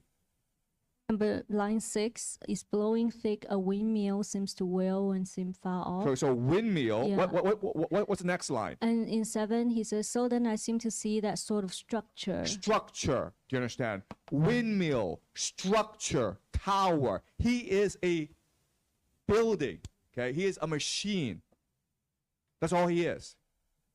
He's not even conscious, right? He's an air conditioner. That's like literally what he is. He's a giant air conditioner, blowing wind to cool the lake. Yeah, that's all he is. He's an ice blower. Like, what is going on here? Okay? That makes no sense.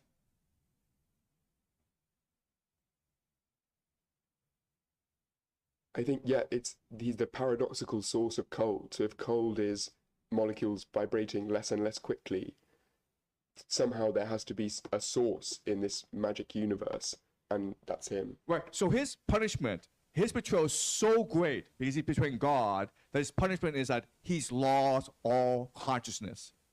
Right? Now he's just a machine. That is how low he's sunk. He's just a building. He's just yes?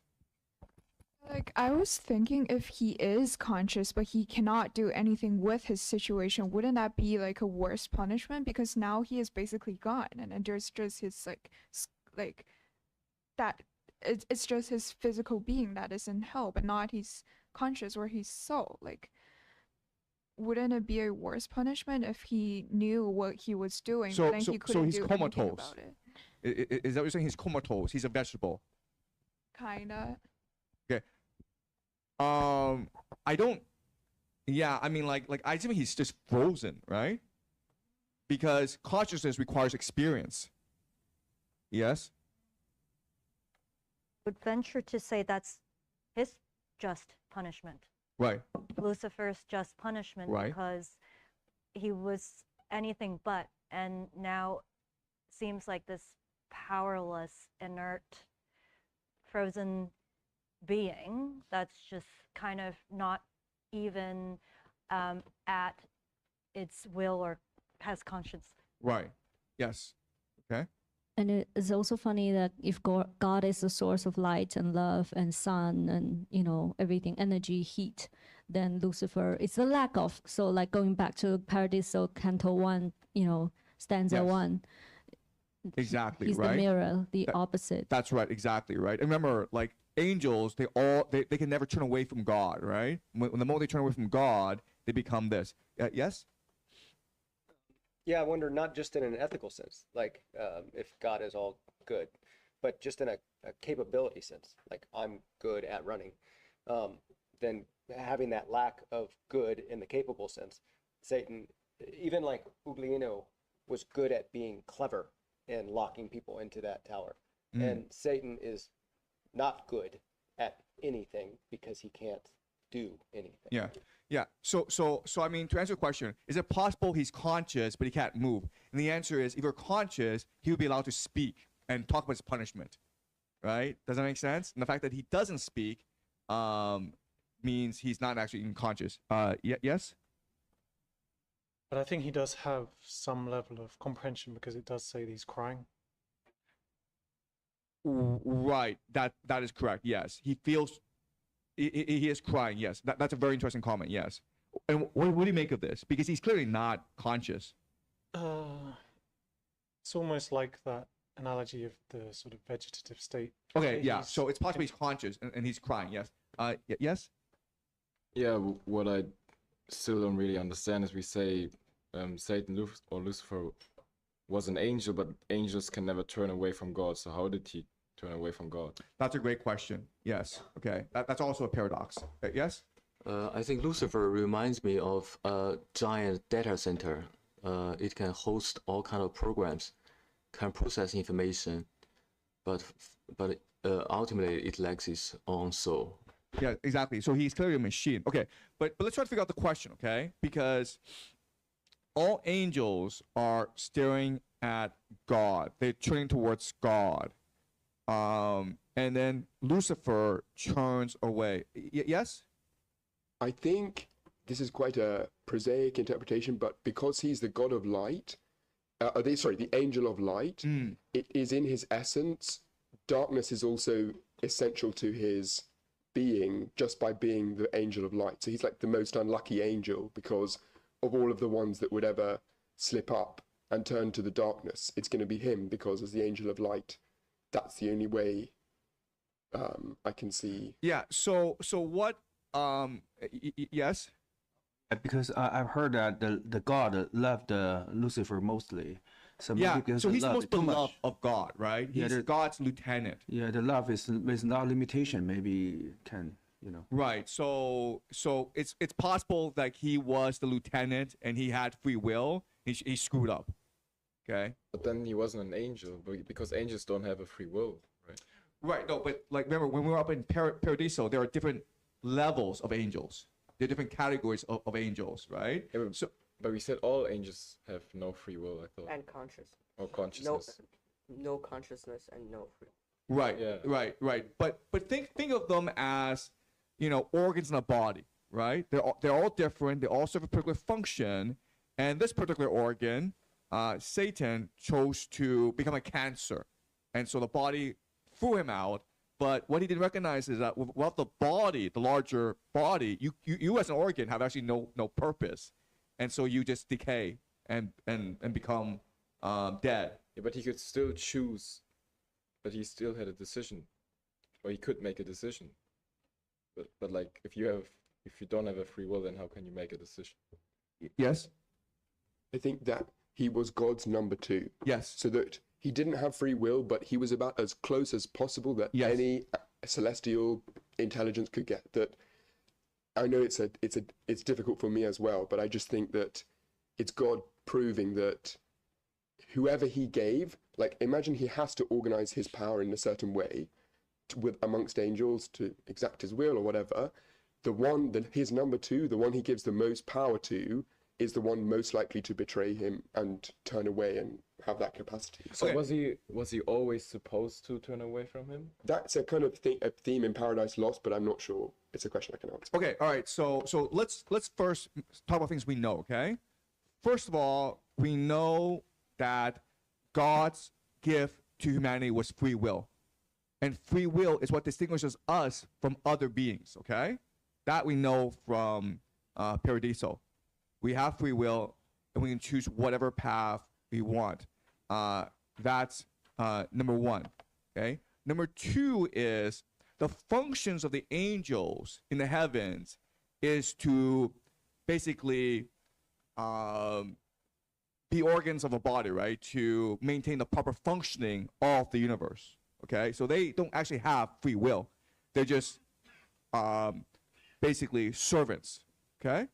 So Lucifer was the head servant, and he doesn't have free will.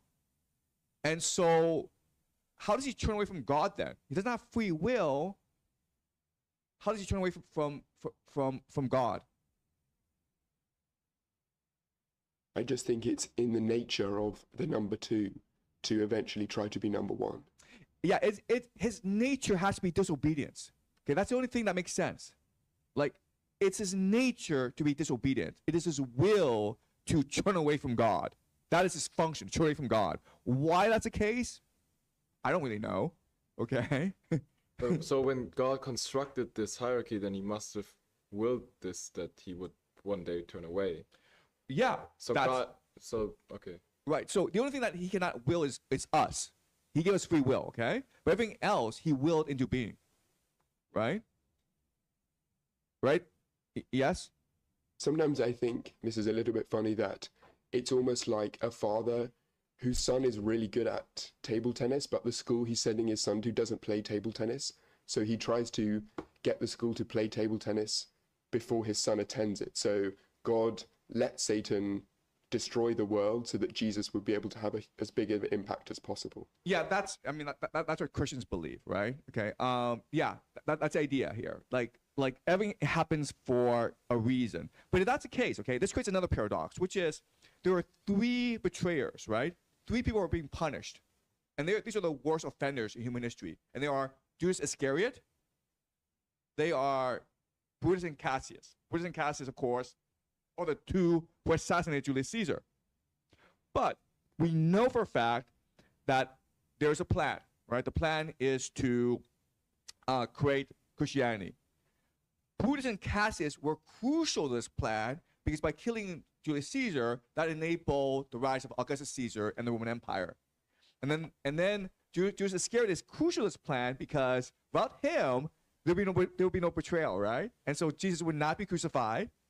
So, like, if it's all part of God's plan, why would these three be punished? Yeah? Because it's a vision being shown to Dante, to conscious minds, that if you showed that evil people sometimes are part of God's plan, I don't think that's a good image to spread. Okay. Yes. I don't know if Dante would be a determinist, that he's been harping on free will. That's right. That's right. So that can't be the answer, okay? Free will is a fundamental law of the universe, okay? So why are these three being punished? Okay.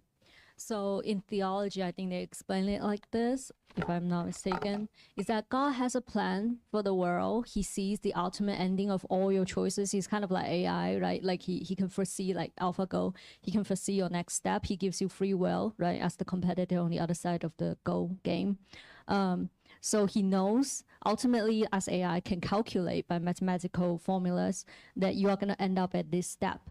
So like all the betrayers, God can see that they're going to end up doing that, but God doesn't control and make you like you have to do that. But God just kind of like silently watch behind the curtain and be like, oh, you're going there? Okay, then there will be Jesus. Or you're going that, then there will be the Holy Roman Empire. So he doesn't interfere. So he's not responsible for your fault. So he's not willing, planning you, predetermining you to make that fall. But he kind of prepares like AI. He prepares like options 1 to 12, depends on your, I understand that, but at the same time, they are contributing to the divine plan, right? Yeah, go ahead. I'm speculating. I don't have a conclusion yet. Yeah. But, All we're doing is speculating, okay. right? Because, like, again, if you read all the commentary, the scholarship on Dante, no one knows what's going on. Like what's going on here, right?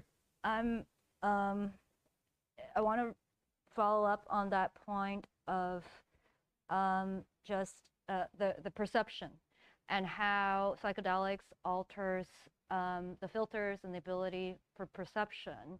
It's almost like God, the creator, is putting up a play for all us humans to watch. The Matrix, whatever it is, and it's for us to watch and perceive, but even this is not reality. Right, okay. But it's meant to do something to open you up. Okay, right. I don't think Donnie's that complicated. Let's focus on simple solutions, okay? Okay, so again, like Occam's razor, we are looking for elegance. So that's a great explanation.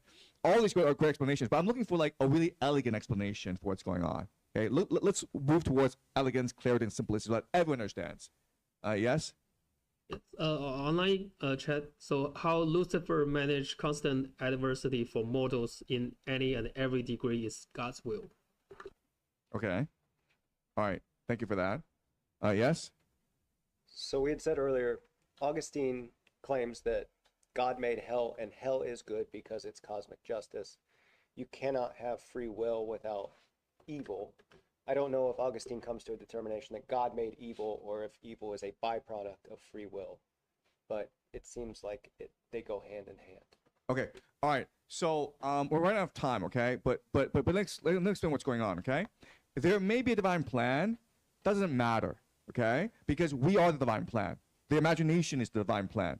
And so what matters is this advancing God's plan. That's not what matters, okay? The results don't matter. It's a process that matters. What matters is what effect does it have on us, okay? Now, Brutus and Cassius are important because how did they assassinate Julius Caesar? Do you guys know the story of Julius Caesar? Who are these people, Brutus and Cassius? Yes? So I think Julius Caesar was about to give a big speech, and in the forum before, they beckoned him in and said, let's have a meeting just prior to your big address to the Senate, and then they killed him. Oh, no, but I'm saying, like, how did they get access to Julius Caesar? By being his friend, comrade, helper. Yeah. To Brutus, okay? So you guys don't know this, but there's speculation that Brutus was his son.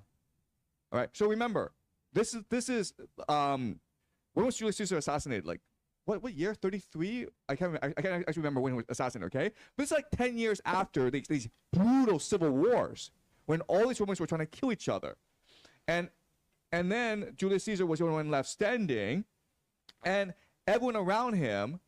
So 44 BC, okay? But everyone around him were his best friends, his most loyal allies. And these were the people who betrayed him. Do you understand? Okay? So it goes back to the idea of betrayal of guests. But what this is the betrayal of the host. Does it make sense? They are guests in his house. He is basically emperor now. And they, yes? Is it not even worse? Is it because the Romans then later said that Julius Caesar's God, so it's betrayal of God, maybe even. Exactly. Exactly. So, that's right. After Augustus Caesar comes to power, he elevates Julius Caesar to divinity. Okay? So this is why they're in hell. Because Brutus and Cassius, not only did they kill the host, right? But they killed God himself.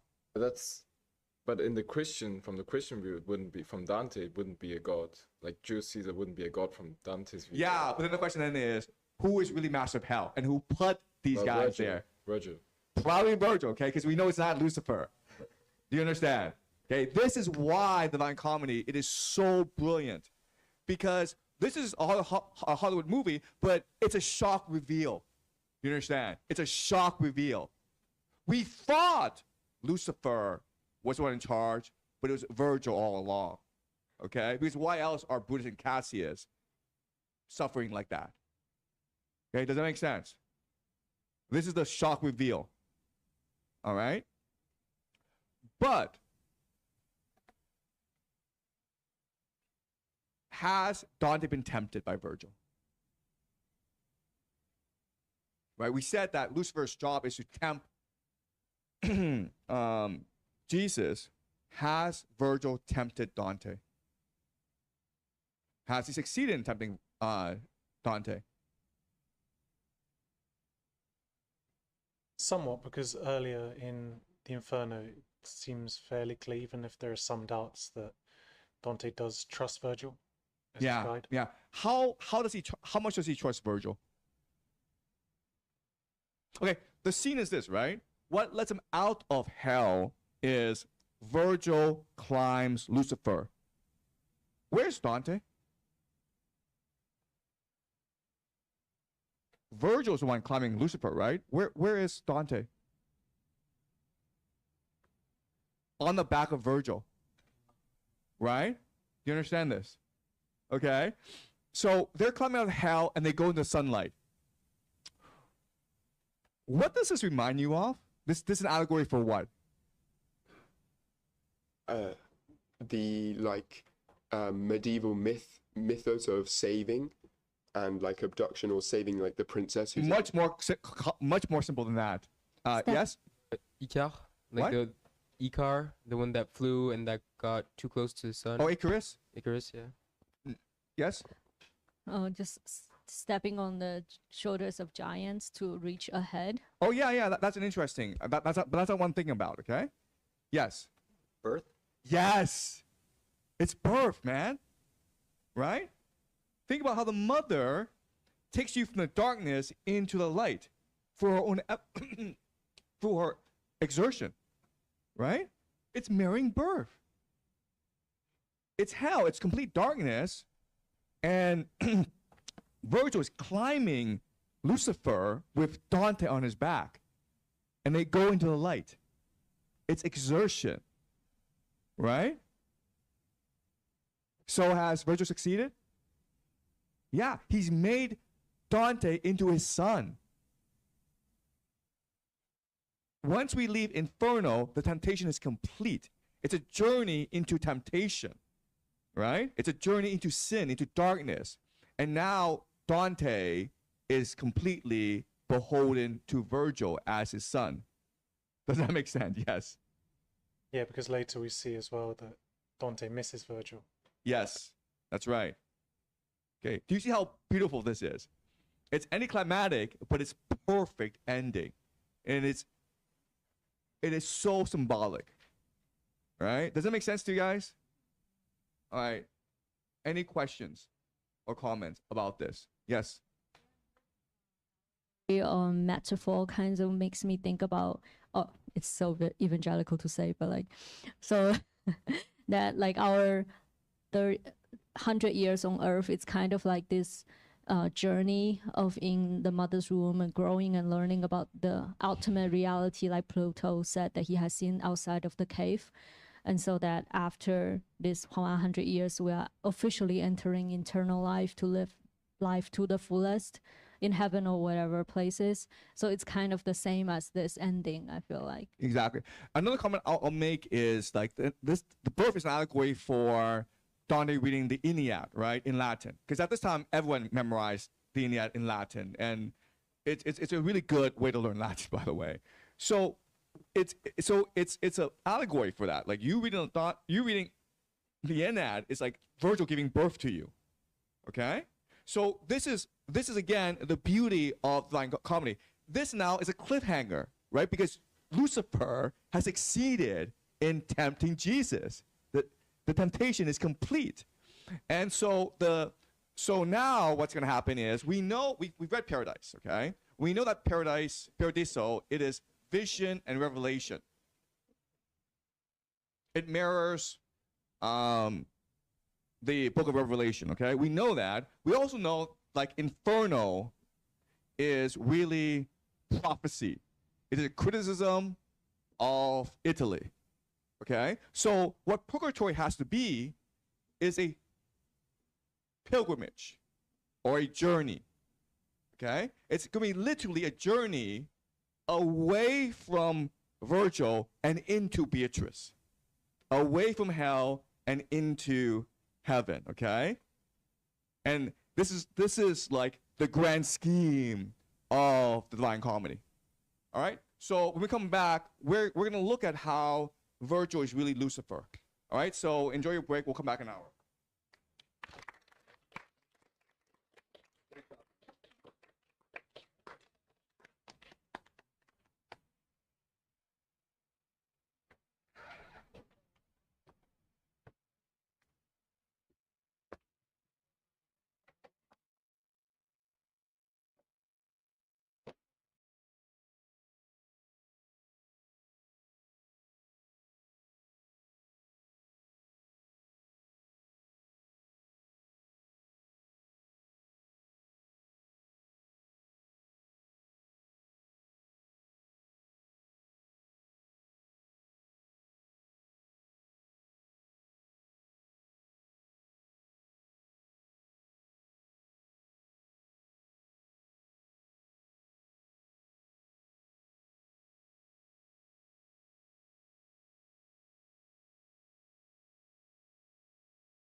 Good afternoon. Um, so a couple of issues from this morning. Okay, the first issue is, why is Lucifer crying? We said he was not conscious. We said he was just a building. Why is he crying? This has to do with the idea that all beings aspire to be with God. Okay, the closer you are to God, the happier you are. The further you away from God, the unhappier you are. And Lucifer, because of his betrayal, he is now permanently away from God, and that's why he cries. He'll cry for all eternity. Also remember, in Limbo, even though Limbo is a really nice retirement community, it's just like Earth, a very nice Italy. They're all sighing because they can never be with God. Okay, so that's why Lucifer is crying. That doesn't necessarily mean he's conscious, but it just means that he's sad. He has the eternal unhappiness because he is forever away from God. Second question that we discussed this morning that needs to be clarified is, why did Satan rebel? Okay, and I said something really incorrect this morning, which is like, angels do not have free will. In fact, they do have free will, but they have perfect free will, which means they have perfect obedience to God. Like, once you reach perfection, free will is perfect obedience. Okay, and that's what Augustine says in the City of God. So imagine a situation where in the beginning, there were the angels, and this is before God created us. And the angels, they have free will, and some chose to rebel, like Lucifer, and some chose to side with God, and it's created the war in heaven, right? And there's something that Milton writes about in Paradise Lost. But there's this war in heaven, and those who sided with Lucifer, they're cast into hell, and those who stayed with God stayed in heaven. And because they chose God, they forever will look towards him and can never look away from him because they already made that choice. And as such, heaven is able to reach perfection. Okay? And this state of affairs also foretells our fate, where, remember, there's a day of judgment, and the day of judgment is, do you choose God or do you choose Satan? Those who choose Satan will be forever punished in hell, and those who choose God will create heaven on earth, okay? It will literally be heaven coming on earth. So that's the idea of why Satan rebelled. He had free will, and he chose to rebel because of his pride. He wanted to be like God, just as like how Adam and Eve ate the fruit in order to be like God. and this caused a war in heaven. And after this war, heaven became perfect because everyone became completely loyal to God. Okay, does it make sense? Okay, so what we ended with this morning is the idea that the real Satan, the real master of hell, is Virgil. Okay, and that's why the canto is constructed the way it is.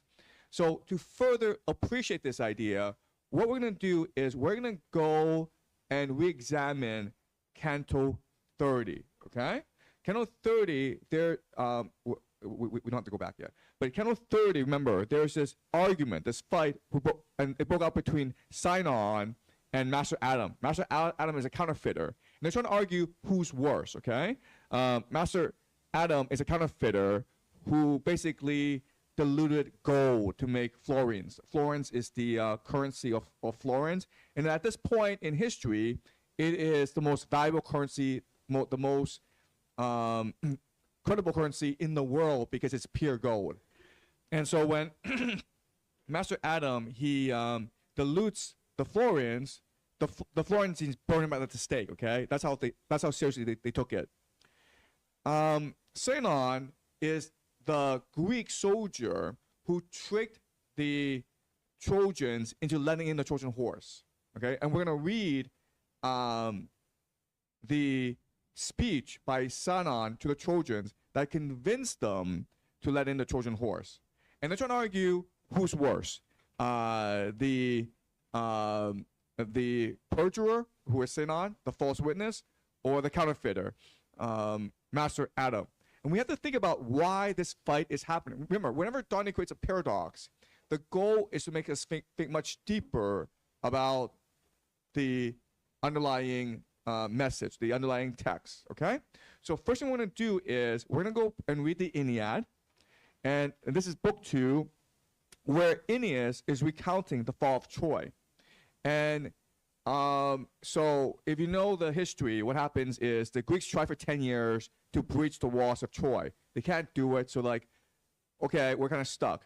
And so Ulysses proposes the Trojan horse. And so they pretend to run away. The Greeks pretend to run away, and they leave behind the Trojan horse. And of course, inside the Trojan horse are Ulysses, Achilles, all the great Greek champions. It's a trap, right? And the Trojans have the debate about what to do with the horse, and everyone's like, well, obviously this is a trap. Let's just like burn it, man. And then what turns the tide is Sinon, the Greek soldier, comes in and he tricks the Trojans. Okay, so we'll read about a couple hundred lines, but I just want to get you a feel for what's going on. Okay, all right, can you read, please? Suddenly, in the thick of it all, a young soldier, hands shackled behind his back, with much shouting, Trojan shepherds were hailing him toward the king. They'd come on the man by chance, a total stranger. He'd given himself up with one goal in mind, to open Troy to the Greeks and lay her waste. He trusted to courage, nerved for either end, to weave his lies or face his certain death. Young Trojans recruits, keen to have a look, came scurrying up from all sides, crowding round, outdoing each other to make a mockery of the captive. Now hear the treachery of the Greeks and learn from a single crime the nature of the beast. Haggard, helpless, there in our midst he stood, all eyes riveted on him now, and turning a wary glance at the lines of Trojan troops, he groaned and spoke. Where can I find some refuge, where on land, on sea? What's left for me, a man of so much misery? Nothing among the Greeks, no place at all, and worse, I see my Trojan enemies crying for my blood. His groans convince me, cutting all our show of violence short. We press him. Tell us where you were born, your family. What news do you bring? Tell us what you trust to, such a willing captive. Okay, so this morning we talked about Satan, right? How if Dante were to meet Satan, then Satan would, with poetry, with lyrical poetry, tempt him. And the first thing that Satan would do is elicit his sympathy, right? And that's exactly what Sinon is doing here. Keep on going. All of it My king, I'll tell you, come what may, the whole true story. Greek I am, I don't deny it. Now that first, fortune may have made me a man of misery, but wicked as she is, she can't make Sinon a lying fraud as well. Now, perhaps you've caught some rumor of Palamedes, Belus' son, and his shining fame that rings in song. The Greeks charged him with treason, a trumped-up charge, an innocent man, and just because he opposed the war, they put him to death. But once he's robbed of the light, they mourn him sorely. Now, I was his bloodkin, a youngster when my father, a poor man, sent me off to the war at choice at Palamedes as Palamedes' comrade. Long as he kept his royal status, holding forth in the councils of the kings, I had some standing too, some pride of place. But once he left the land of the living, thanks to the jealous, forked tongue of our Ulysses, you're no stranger to his story. I was shattered. I dragged out my life in the shadows, grieving, seething alone in silence. Outraged by my innocent friend's demise, until I burst out like a madman, swore if I ever returned in triumph to our native Argos, ever got the chance I'd take revenge, and my oath provoked a storm of hatred. That was my first step on the slippery road to ruin. From then on, Ulysses kept tormenting me, pressing charge on charge. From then on, he brooded about this two-edged rumors among the rank and file. Driven by guilt, he looked for ways to kill me. He never rested until, making Calchas his henchman. But why now? Why go over that ungiving ground again? Okay, stop. Okay, all right. So this is a very long speech. But the idea is, with his poetry, he's able to elicit sympathy, and that convinces the Trojans to let in the Trojan horse, even though the common sense tells them we shouldn't actually take gifts from strangers, okay? Like, we shouldn't actually let this thing in. We don't know what it is. And that's really the power of poetry, okay? So that's Sinon, and that's why he's condemned to hell, because he hijacked people's imagination in order to feed them a false narrative that destroyed their city, okay? Now we're going to Canto 30, and I want to reread the argument between Master Adam, the counterfeiter, and Sinon, okay? So this is line 91.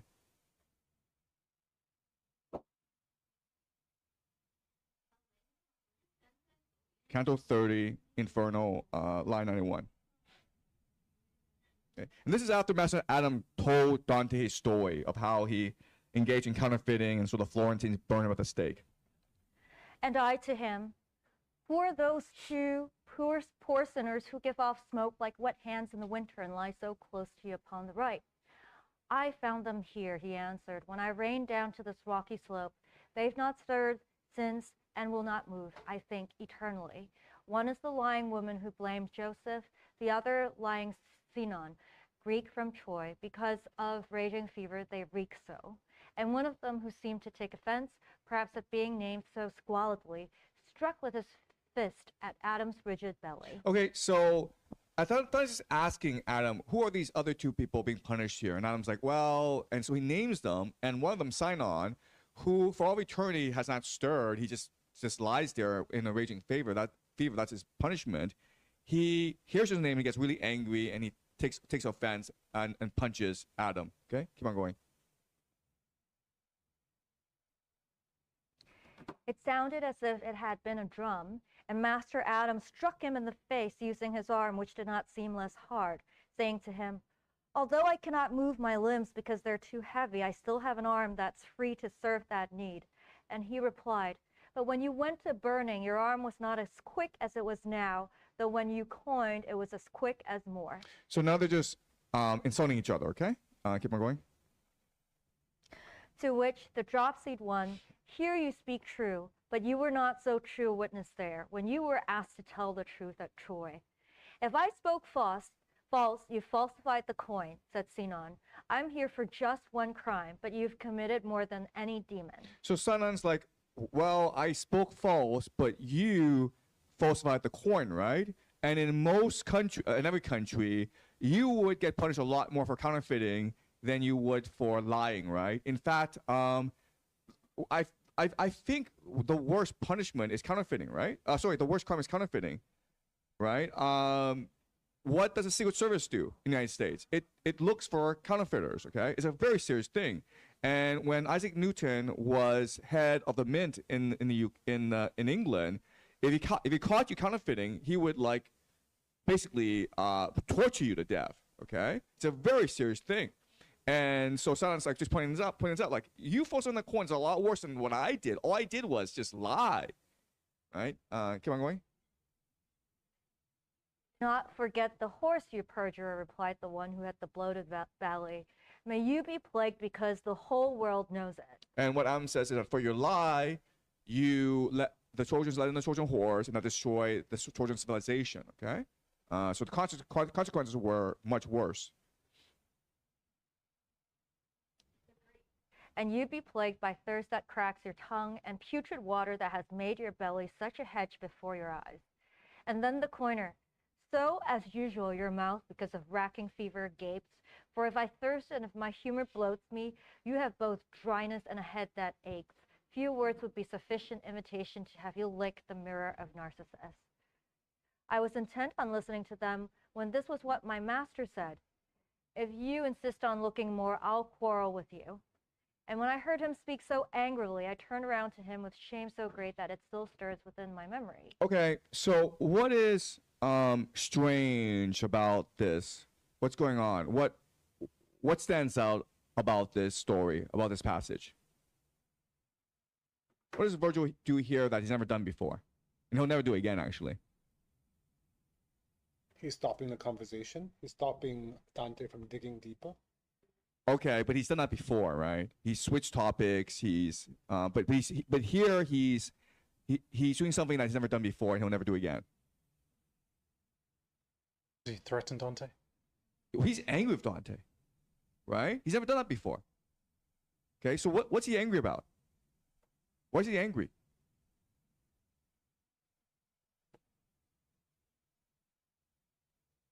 All right, so the paradox is this, okay? Virgil is angry at Dante because Dante is watching a fight between Master Adam and Sinon, right? And Master Adam and Sinon are arguing who's worse. Master Adam says, Sinon says, you counterfeited the coin, so you're worse. And then what should Master Adam's response be? You counterfeit the coin, that's pretty bad, but there's something actually worse than counterfeiting the coin, which is what?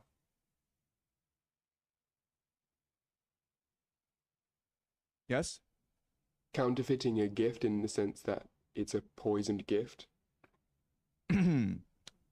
That's interesting. What's the worst thing you can do in university? Plagiarism, right? Plagiarism is a lot worse than counterfeiting the coin. Right? If you're at university and you started to counterfeit money, yeah, they might throw you in prison. But if you plagiarized, you would be thrown out of university forever. But so, what is Sinon plagiarizing? Do you guys know?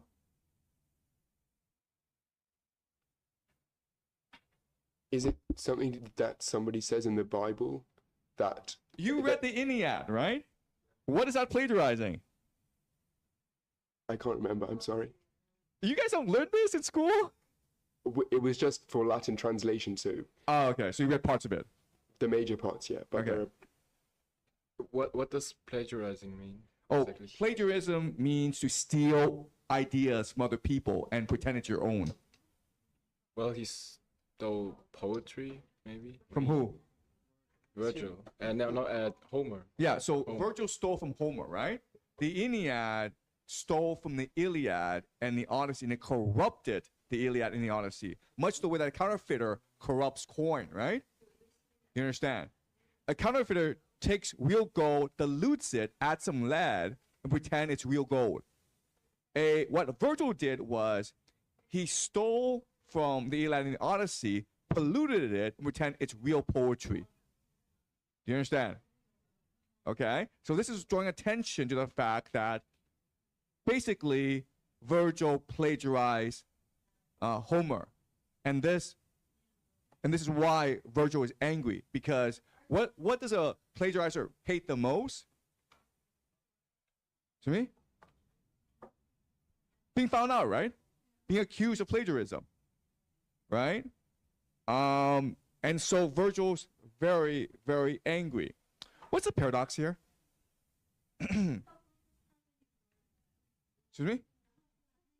Is it that he's the guide to hell? Yeah, like, why is Sinon burning here and Virgil's okay?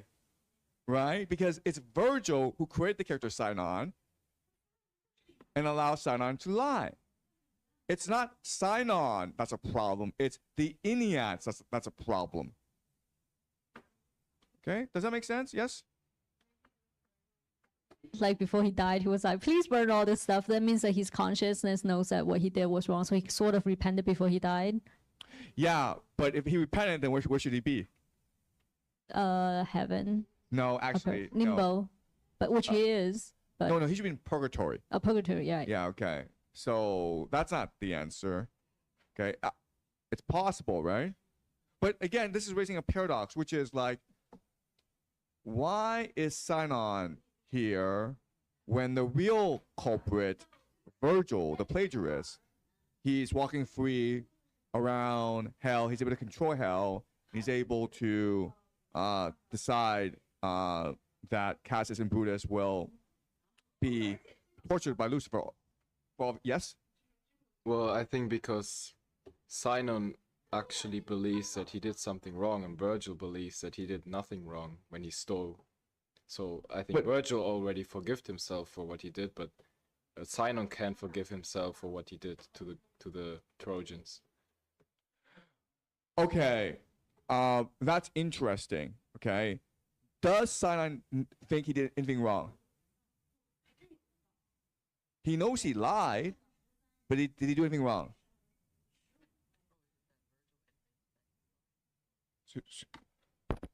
Is it that Virgil admits that he did plagiarism by being angry at being accused of plagiarism? Well, no, he's angry because he doesn't want to admit it, right? Okay. So again, this creates all these paradoxes here, and so I want you guys to keep this at the back of your mind. Why is it that Virgil is not punished at all for his crimes? And why is hell structured the way it is? Yes? So if Virgil is basically like Lucifer, then his main aim is to deceive Dante. So therefore he can't, in front of Dante, be seen to be punished for his sins. But I don't understand this. His main aim is to deceive Dante, to tempt Dante. I understand that, but why would he be allowed to do that? Yes? I think that he's made the master of hell, and one of the key things of the Aeneid was about duty and the killing of Turnus. And I was thinking about this, why it's such a beautiful thing that Virgil is the guide and master of hell, that many, many people who sin do so because they feel forced by themselves. And so Virgil's not being punished, but his punishment is that he has to guide everybody around because it's the very force that the Aeneid put into people's hearts that made them sin in years to come. Okay, that's interesting, but the fact is that Virgil's not the guide of hell. He's the guide to Dante. He was appointed by Beatrice to be the guide, but he's usually in limbo. Okay, but he can wander around hell. And he knows hell very well, right? If he's able to climb Lucifer, then he knows hell like the back of his hand. So, but again, these are all paradoxes, and as we go into Purgatory, the answers will be revealed to us. Okay. All right. So this is Purgatory 1.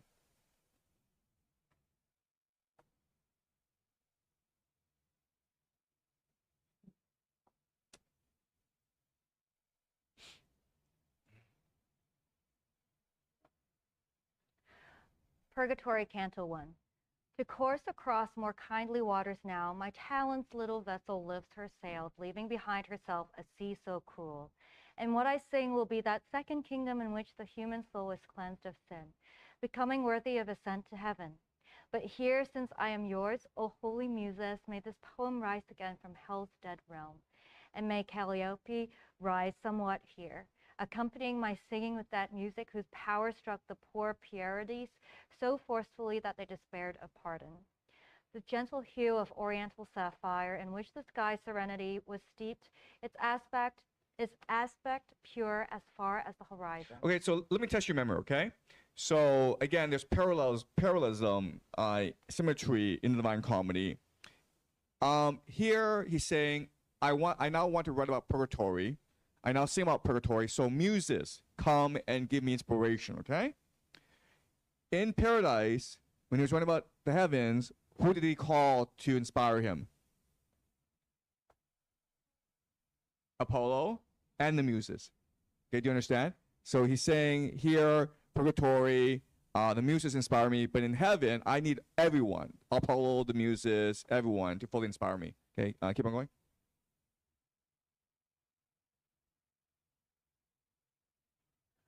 Line 16. Brought back my joy in seeing justice noon, as I had left behind the air of death that had afflicted both my sight and breast. The lovely planet that is patroness of love made all the eastern heavens glad, veiling the Pisces in the train she led. Then I turned to the right, setting my mind upon the other pole, and saw 4 stars not seen before except by the first people. Heaven appeared to revel in their flames, O northern hemisphere, because you were denied that sight. You're a widower. After my eyes took leave of those four stars, turning a little toward the other pole, from which the wane had disappeared by now, I saw a solitary patriarch near me, his aspect worthy of such reverence that even son to father owes no more. His beard was long and mixed with white, as were the hairs upon his head, and his hair spread down to his chest in a divided tress. The rays of the 4 holy stars so framed his face with light that in my sight he seemed like one who's confronted by the sun. Okay, stop. Okay, so the solitary patriarch, he is the master of purgatory, and his name is Cato. Can someone tell me why having Cato as the master of purgatory is such a paradox? Yes? Because he was born before the time of Jesus, so he should be in limbo. Exactly. Okay, number 1 is he is not a Christian. He is not a Christian. Virgil told us explicitly that unless you are baptized, you cannot leave limbo. Yes? Yeah, I think, if my memory serves historically, that Cato was seen to be somebody who was so talented that whenever he did anything, it was like he had done it from birth, like he knew how to do it from birth. So for him to be the master of purgatory, that you live and then this is your journey to heaven, it's ironic because he seemed to have grasped everything very quickly in his life. Okay, sure. Okay, but that's not necessarily a paradox. Like the fact that he is not a Christian, that's a paradox. But there are some other paradoxes as well. Why should Cato not be in purgatory? In fact, he should be infernal. Why? Was he amongst the people who killed Caesar? No, but he rebelled against Caesar, Yes. Okay, right? very well. He rebelled against Caesar. He was on the side of Pompey. So if I'm trying to figure this out, if Julius Caesar is in limbo, and if the people who killed Julius Caesar, Brutus and Cassius, are the worst people in the world, and Cato fought against Caesar, why is Caesar master of purgatory? Okay, that's another paradox. And there's one more paradox, and this is actually the biggest paradox. How did he die? Suicide, right? Suicide. In Catholic theology at this time, suicide goes straight to hell. No questions, no doubts, straight to hell, guys, okay? So we have 3 axes against Cato. He's not a Christian. He rebelled against Caesar, and he killed himself, okay? So he should be in a circle of violence with the other people who committed suicide. He should be a tree, and now he's master of purgatory. So something is really weird going on, okay? Yes? I'm not sure why he committed suicide, but I would guess it's because of his honor for whatever the side that he served for Pompey, I would guess maybe. He committed suicide because his side was losing, and Caesar was offering clemency to everyone, right? And so what was going to happen is Caesar would have come to Cato and says, Cato, I forgive you, and will you please be a senator? And Cato's like, I don't want this crap. I'm going to kill myself because that's the honorable thing to do, right? He did not want to give Julius Caesar the opportunity to show clemency. So that's pretty bad, right? I mean, to kill yourself for this, like it's kind of petty, really, right? All right. So that's Cato, and Cato and Virgil knew each other, right? They are contemporaries. So Virgil and Dante are now in purgatory. Cato comes up and he sees Virgil. How should he react?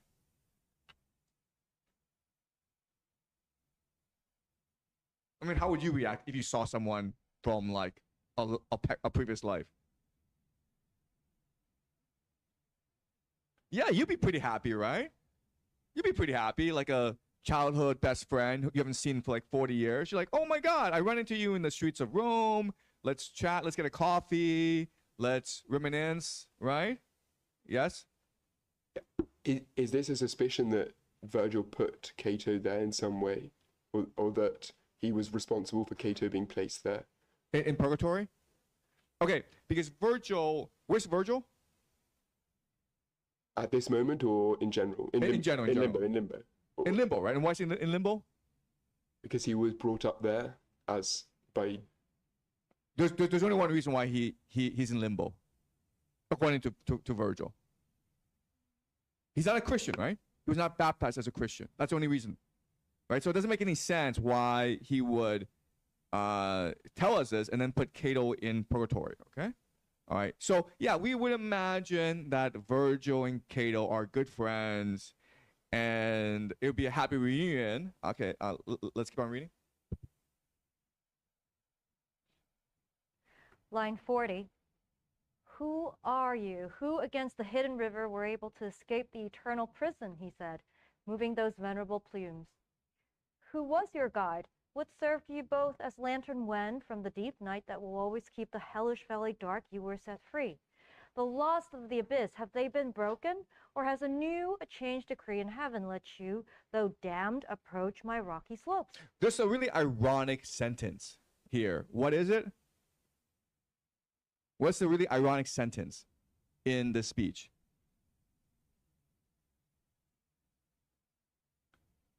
It's really ironic.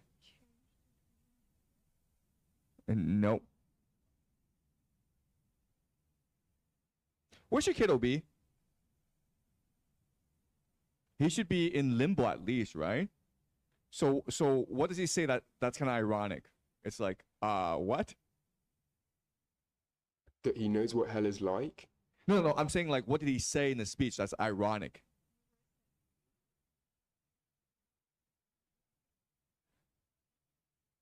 Where you're able to escape. Yeah, like how did you get here? It's like, well, okay, Cato, but how did you get here, right? That's kind of ironic. Right? How are you able to escape the eternal prison? Well, the idea of the eternal prison is like, no one can escape it. But he did. All right, so it's ironic. All right, keep on going.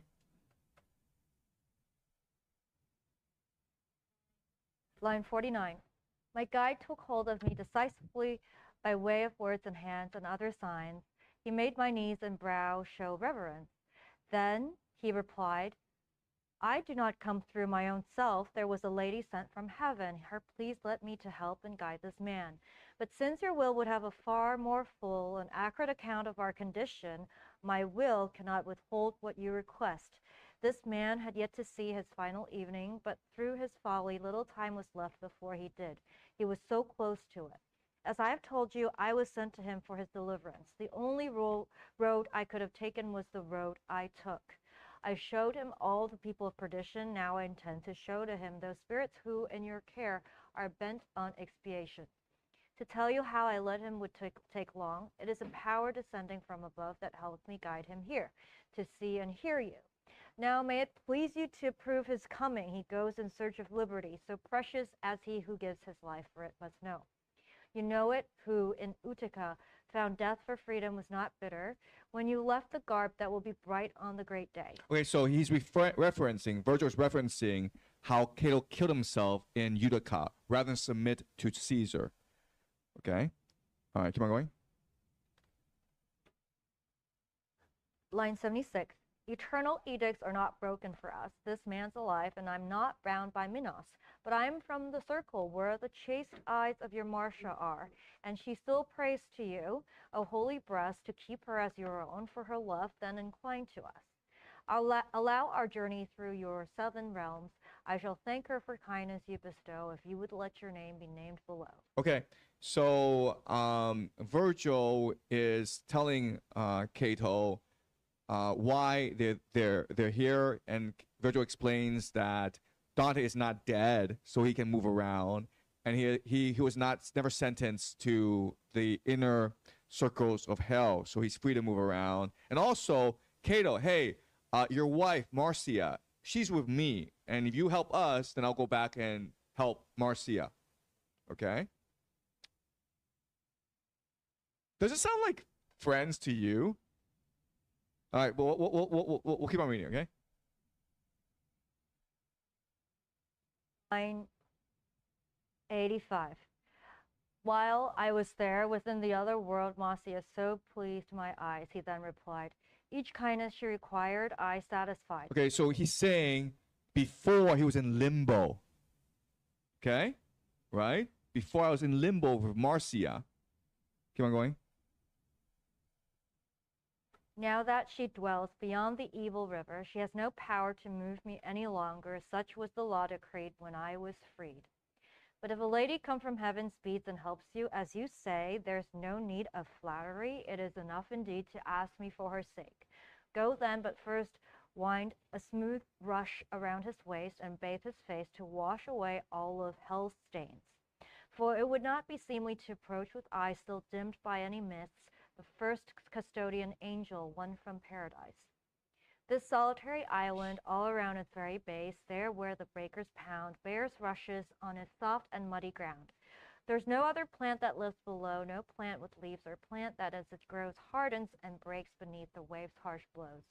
That done, do not return by this same path. The sun which rises now will show you how this hillside can be climbed more easily. So, Virgil says, how does Cato respond to Virgil's speech? Anyone? Rather sarcastic? Or does he like no. Virgil? He hates No. Virgil. He's like, don't mention Marcia to me, you asshole. Okay? I want to help you because Beatrice told me to, but that's why, not because you can help Marcia. Okay? So they're like enemies. They don't really like each other. And this makes you question who Virgil really is, right? What is Cato not like Virgil, yes? In line 95, 96, he tells him that his face and his body should be washed of hell, basically. So he knows that Virgil is hell itself, or like he has so many like. Yeah, this is a like, really interesting reading, right? So literally it just means Dante has been through hell and his face is dirty, right? Because hell is like lots of dirt and fire. So go wash your face because this is purgatory. But you can also say that it's metaphorical in that Virgil has corrupted Dante in this journey by feeding him a lot of lies about hell. So what's important is for Dante to begin to cleanse himself of Virgil's lies, okay? Right, to remove Virgil's influence from himself. Yeah, that's a very interesting reading. Yes. Okay. All right. Let's keep on reading. Line 109. With that he vanished, and without a word I rose and drew in closer to my guide, and it was on him that I set my eyes.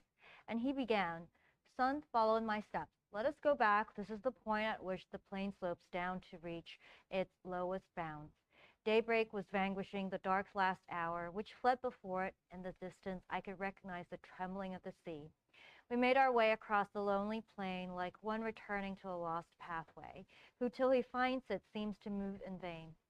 When we had reached the point where dew contents the sun and undersea winds in the shade wins out because it won't evaporate, my master gently placed both of his hands outspread upon the grass. Therefore, aware of what his gesture and intention were, I reached and offered him my tear-stained cheeks, and on my cheeks he totally revealed the color that Inferno had concealed. Then we arrived at the deserted shore, which never yet had seen its waters coursed by any man who journeyed back again. There, just as pleased another, he girt me. Oh wonder, where he plucked the humble plant that he had chosen, there that plant sprang up again, identical, immediately. Okay, so we are in the beaches of Purgatory. Okay, so Purgatory is a mountain. In order to cleanse yourself, you climb up this mountain, and in each terrace of the mountain, you have to do an activity to cleanse yourself of the 7 deadly sins.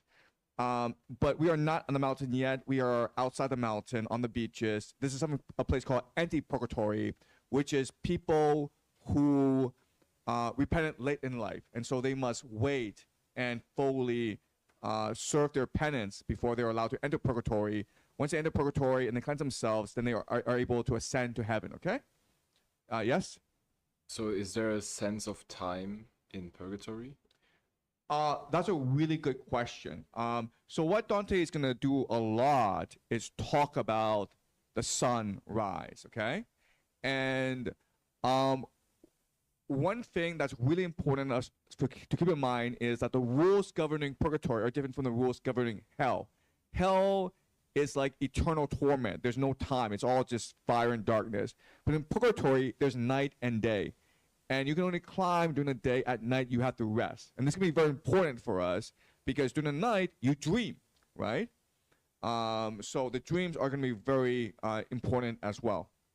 Okay, so there's time, but I don't know how to tell time because a lot of this is astronomy, right? Reading the stars, figure out where the sun is, and I actually don't know how that works. Okay, Because you say that the mind creates time and space to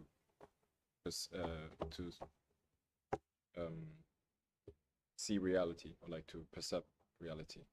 right. So did we create time in purgatory to serve purgatory, or like is time out of ourselves in that sense? Okay, this is a really interesting question because one very important idea in purgatory is that you have to serve your time, right? It could be 1,000,000 years and it could be 1,000 years. And so I think the idea of time in purgatory is that it's not physical time, right? It's not like, you actually keep a clock and you wait 10,000 years. It's really about emotional time. So basically it's like you're meditating and you're meditating and trying to cleanse your soul. And we don't actually know physically how much time it takes, okay? But there is a time element to it. Does that make sense?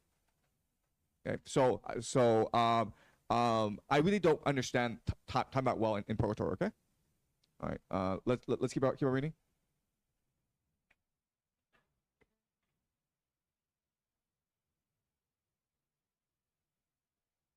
Canto 2. By now the sun was crossing the horizon of the meridian whose highest point covers Jerusalem, and from the Ganges night, circling opposite the sun, was moving together with the scales that, when the length of dark defeats the day, desert night's hands. So that above the shore that I had reached, the fair Aurora's white and scarlet cheeks were, as Aurora aged, becoming orange. We still were by the sea, like those who think about the journey they will undertake, who go in heart but in the body stay.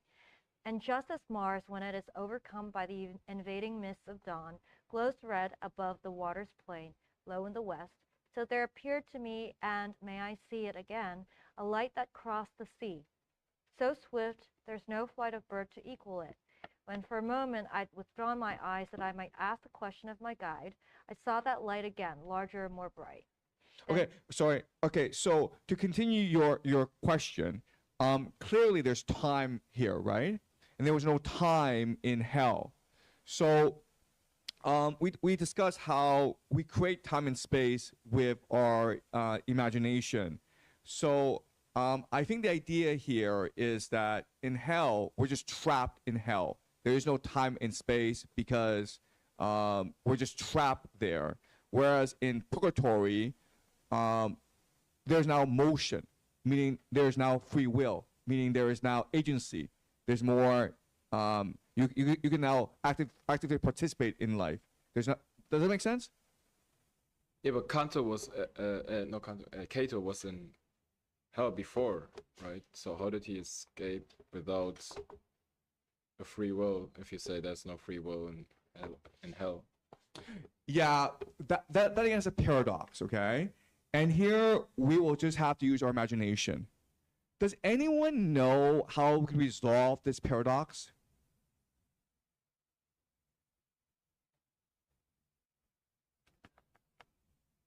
Yes? My memory is quite hazy, but I thought that maybe it was Jesus or some redeeming force who is shunting people up, shunted the very best souls up from Inferno, and that they didn't make it to heaven, but then they were either in limbo or therefore in purgatory. Exactly, yeah. So what we know is that Jesus did take away with him the best souls. But the people he took were like of the Hebrew Bible, right? David, Abraham, Moses. What is Cato doing with them? Okay, so this is hard, okay? But one possible solution is this. So what we learn in paradise is that there are certain people who are born before the time of Jesus. And even though they were not officially Christian and that they were baptized, they were Christian, that their heart was in the right place. Okay? And they knew that Jesus was coming, and so they prepared for the coming of Jesus, even though they did not see Jesus in their lifetime. Does that make sense? And Cato must have been one of these individuals who knew Jesus was coming, and he submitted himself before Jesus, even though, and he didn't live long enough for the coming of Jesus. And when Jesus went down to hell, he could see that Cato, even though he was not officially Christian, he was in his heart Christian. Okay? Does that make sense, guys? Yeah, yes? With the Catholic doctrine as Yes, well. That's why yes. Catholic is very well embracing, not really, but I don't know what's the right word, but yeah, of the people who fundamentally, in essence, has these doctrines or, live out the life of faith, however you define faith. But yeah. Yeah. And later on, we will discover people who actually like that, okay? They did not convert to Christianity in their lifetime, but in their hearts, they were Christian, okay? Before Jesus came, they were already Christian, and that's why they were able to ascend to purgatory as well as to paradise, okay? We'll learn more about this later on, right? Yes?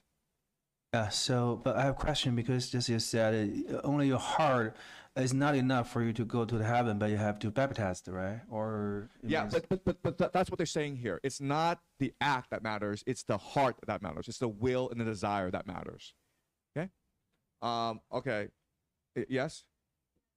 Jesus also said that greater is he who has faith before he has seen it. So it's a lot of these people before he was born sort of believed in him or believe in some sort of this idea of redemption Yes. or Messiah. Then they have greater faith than the disciples like Peter or John who has seen them put their hands through Jesus' pierced hands. That, these forefathers, whoever they are in the earth, deserves.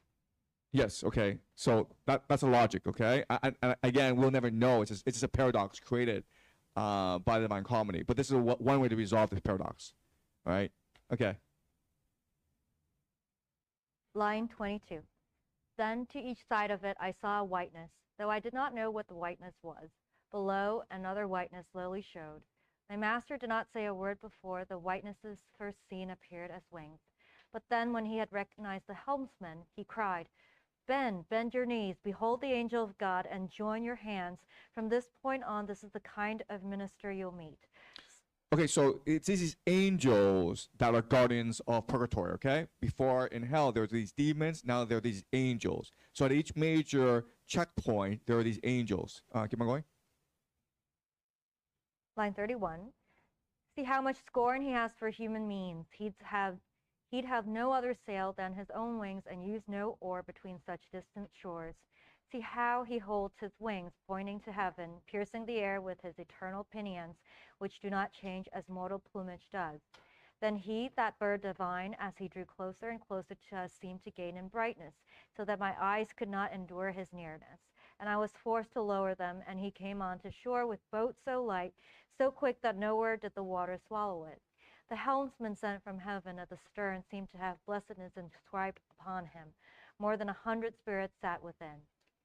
In Exectu Israel de Egyptu, with what is written after of that psalm, of all of the spirits sang as with one voice.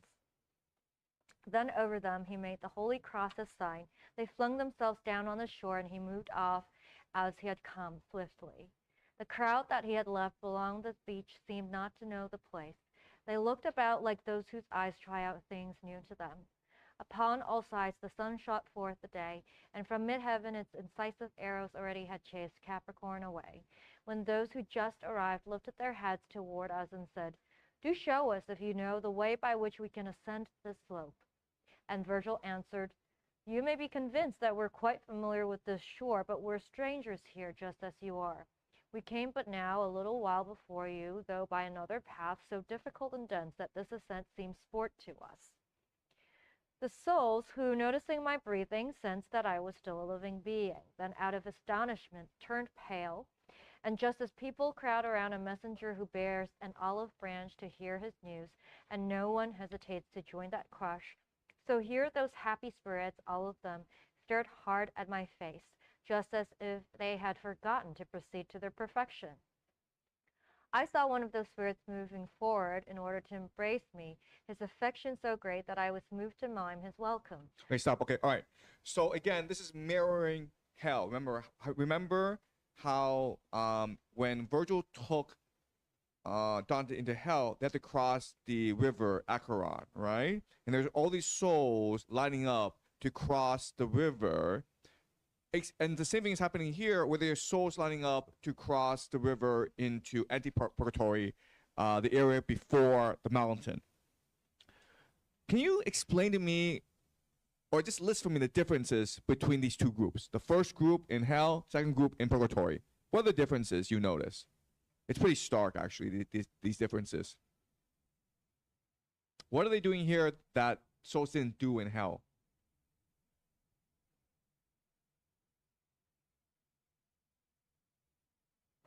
Looking around for yes, the new this is very important. Okay, you understand? They're curious. Okay, remember, and like it's very explicit. The line, right? Their eyes try. Look at line 54. Whose eyes try out things new to them. They're curious. They want to learn. Okay, it's pretty stark. That's one. They're curious. What's the other thing?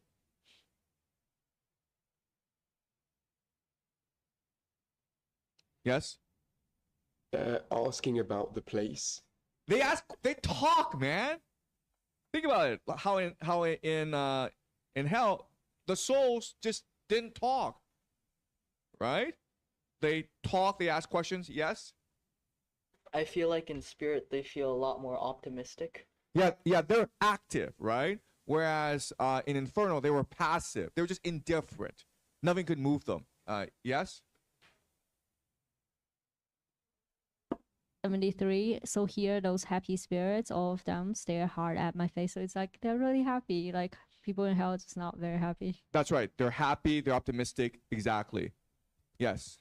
And also, what are they doing that never happens in hell? They're embracing each other. They're touching each other. What else? What are they doing here that never happens in hell, but happens a lot in heaven?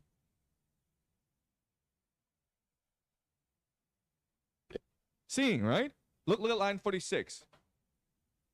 Right? 46 to 48. Those spirits sang with one voice, okay? So this is a pretty strict dichotomy. Right? That the souls in hell were passive, indifferent. They just accept their fate. Whereas here, these souls are curious, they want to learn. so what's this really saying about who's in hell and who's in purgatory? Who goes to hell? Who goes to purgatory? Yes? Hell is a place of inactivity or being very passive and no curiosity, no consciousness, no wanting to learn or improve, no agency. And then purgatory is like, we sin a little bit, but we're still happy. We still want to try to get better. We're just people at fault, but we are still trying. Exactly. Yes? Just similar to that they have an optimistic mindset, a growth mindset. It's attitude, right? It's they choose. It's like, do you guys know Carol Dwight, right? Carol Dwight, yeah, you probably know her. But you know, she's a Stanford psychologist, and she says that in life, there are those who succeed and those who fail, and the main difference is in attitude, right? Those who succeed have a growth mindset, which is to say they're always looking to get better. Okay, they accept adversity, they accept failure as opportunities to improve themselves, whereas people with fixed mindset don't believe they can ever improve and they just accept things as they are. They're afraid of failure. Okay, and that's the difference between hell and purgatory.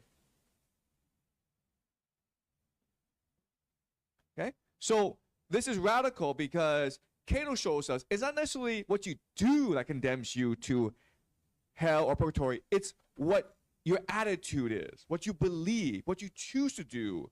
That's important. Okay, your mindset. That's important. Okay, does that make sense? All right. Let's keep on reading. Line 79.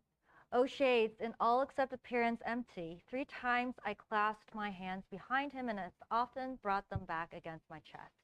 Dismay, I think, was painted on my face at this, that shadow smiled as he withdrew, and I, still seeking him, again advanced. Gently he said that I could now stand back.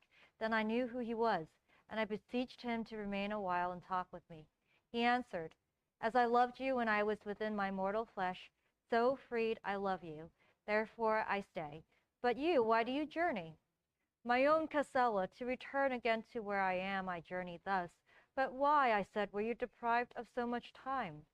And he, no injury is done to me, if he who takes up whom and when he pleases has kept me from this crossing many times. For his own will derives from a just will, and yet for 3 months now he has accepted, most tranquilly, all those who would embark. Therefore I, who had turned then to the shore, at which the Tiber's water makes the salt, was gathered in by his benevolence. Straight to that river mouth he set his wings, that always is the place of gathering for those who do not sink to Acheron.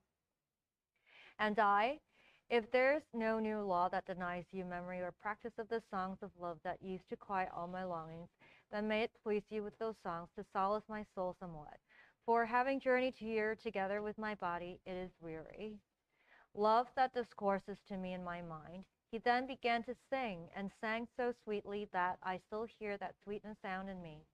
My master, I, and all that company around the singer seemed so satisfied, as if no other thing might touch our minds. We all were motionless and fixed upon the notes, when all at once the grave old man cried out, what have we here, you laggard spirits? What negligence, what lingering is this? Quick, to the mountain to cast off the slough that will not let you see God show himself. Okay, so Dante sees an old friend from Florence. This friend has died. And they're very happy to see each other, okay? This is a contrast between when Virgil and Cato saw each other, okay? They reminisce, they talk about their past, and then Cato sees him and says, like get out of here.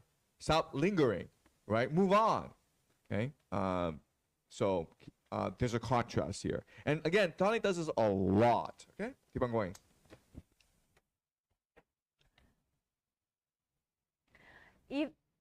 Line 124. Even as doves assembled where they feed, quietly gathering their grain or weeds, forgetful of their customary strut, will if something appears that makes them fear, immediately leave their food behind, because they're assailed by greater care. So did I see that new company. They left the song behind, turned toward the slope like those who go and yet do not know where. and we were no less hasty in departure. Okay, let's continue. Okay.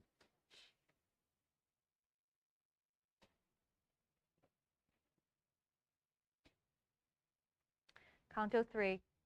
But while their sudden flight was scattering those souls across the plain and toward the mountain where were racked by rightful punishments, I drew in closer to my true companion, for how could I have run ahead without him? Who could have helped me as I climbed the mountain? He seemed like one who, stung by self-reproof, O pure and noble conscience, you in whom each petty fault becomes a harsh rebuke. And when his feet had left off hurrying, for haste denies all acts their dignity, my mind, which was before too focused, grew more curious and widened its attention. I set my vision toward the slope that rises most steeply, up to heaven from the sea. Behind my back the sun was flaming red, but there ahead of me its light was shattered because its rays were resting on my body. And when I saw the ground was dark in front of me and me alone, afraid that I had been abandoned, I turned to my side. And he, my only comfort as he turned around, began, "Why must you still mistrust? Don't you believe that I am with and guide you? The body from within which I cast shadows is buried where it now is evening. Taken from Brindisi, it now belongs to Naples. Thus, if no shadow falls in front of me, do not be more amazed than when you see the heavens not impede each other's rays. The power has disposed such bodiless bodies to suffer torments, heat and cold. How this is done, he would not have us know. Foolish is he who hopes our intellect can reach the end of that unending road. Only one substance in three persons follows. Confine yourself, O humans, to the quia. Had you been able to see all, there would have been no need for Mary to give birth." Okay, stop. Okay, all right. So this is actually a very important part of this poem. So I want to analyze it in depth. Okay, first of all, explain to me what the relationship now is between Virgil and Dante. How would you describe the relationship? Yes? Like Dante's a little bit like a teenager, so Virgil has given birth to him, and now he still really trusts him and likes him, but he sees that he doesn't have a shadow, and that's one of the ways that you can climb the mountain, because you're walking towards your shadow, trying to deal with your sin. And so he's thinking, how much of a guide is he really going to be if he's clearly not from here and he's not an expert of this place? Okay. That's one way to interpret it, but I kind of disagree with that. Okay. How does Dante feel about Virgil? So again, the idea is that Dante has a body, so he's able to see his own shadow. Virgil doesn't have a body, and you can't see a shadow. This was not a problem in hell because there were no shadows in hell. This is a problem here in Purgatory, right? Why is Dante upset about not seeing Virgil's shadow?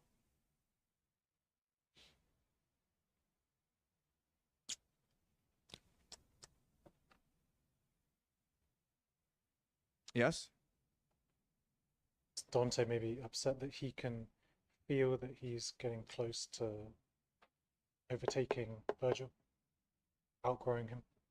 No. Yes? Dante's very insecure, and he felt that he's abandoned by Virgil. I think so. I think it's not. I think it's insecurity, right? It's like he needs Virgil constantly beside him. He can't see the shadow. He's nervous. Like, where's Virgil? And Virgil's like, don't worry. I'm still with you. I'm gonna guide you. Relax, man. Okay? That's exactly what they're saying here. Okay? Does that make sense? So it shows you how dependent Dante has become on Virgil. It is Virgil who lifted Dante out of hell, and now Dante is now dependent on Virgil to lift him up to Purgatory. Okay? And again, this is a pilgrimage. This is a journey where Dante has to learn to become independent. Okay, now a really important tercet, okay? I want you to focus on this tercet. Is 34 to 39, okay? I want to focus on this. This is like really important. Foolish is he who hopes our intellect can reach the end of that unending road. Only one substance in three persons follows. What is this referring to? Trinity, but what is the one substance? The monad. Excuse me? The monad. No, the substance. What's the substance? Love, right? Who said the Trinity is 3 persons and they all have the same substance? Who said that? Dante, when Peter was asking him, what is faith? Do you believe in the Holy Trinity? He's like, I do. I believe that the Trinity exists. They all come from the same essence, which is love. Okay? So, this is what Dante will say in heaven. Confine yourselves, O humans, to a quay. Have not been able to see all, there would have been no need for Mary to give birth. Okay? Have been no need for Mary to give birth. What Virgil is saying is, what? No need for Mary to give birth. What could he say? What could he say instead of this? Or, something much more appropriate to Christian theology. If we knew better, then there would be no need for what to happen? For Jesus to come, right? Why is it there would be no need for Mary to give birth? Who says this? Who says this? Dante. Dante as well. Okay. Well, no, actually not Dante. Bernard says this in Paradise, right? It is Mary giving birth that is the true miracle, not Jesus sacrificing himself. This is all coming from the mouth of Virgil. Do you understand? And these ideas will be presented to us in Paradise. What's the paradox here?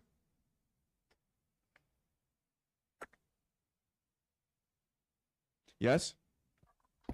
Where did he get to know these if what he said in Paradise was something that he's supposed to learn from his journey?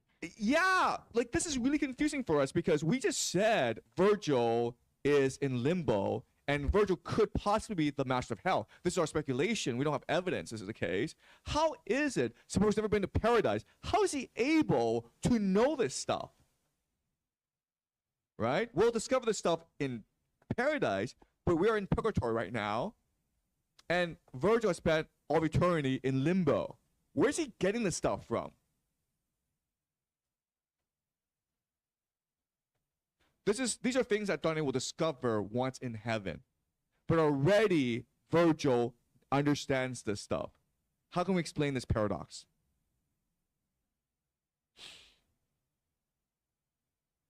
Yeah, I just guess maybe Jesus got two sides. One side is Jesus, another side is Lucifer. How about? Is it possible? Okay, so you're saying that Virgil is both Lucifer and Jesus. That's interesting. Yes. Maybe when he's saying "foolish is he," he's talking about himself in the past tense. That when he got brought out of Inferno, if he was there, that process gave him the knowledge that ascension requires faith in true love. But he didn't need to be told that. He just, because. But no, so I'm trying to figure out how he knows this stuff, right? I'm trying to figure out how he knows two things that are revealed to us in heaven.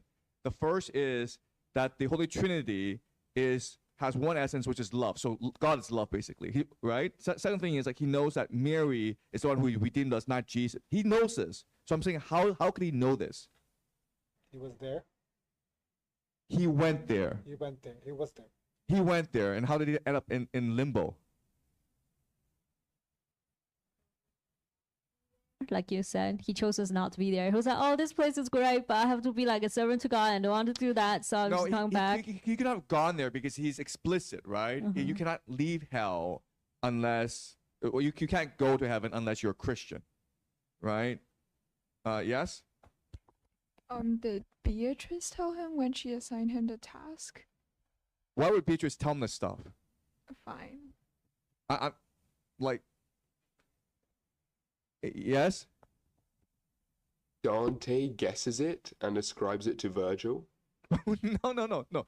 Virgil's a teacher. Virgil's a father. Dante is a student and a son, right? So Dante would never be as presumptuous as to teach this to Virgil, and Dante does not know this yet, right? He only knows this when he goes up to heaven.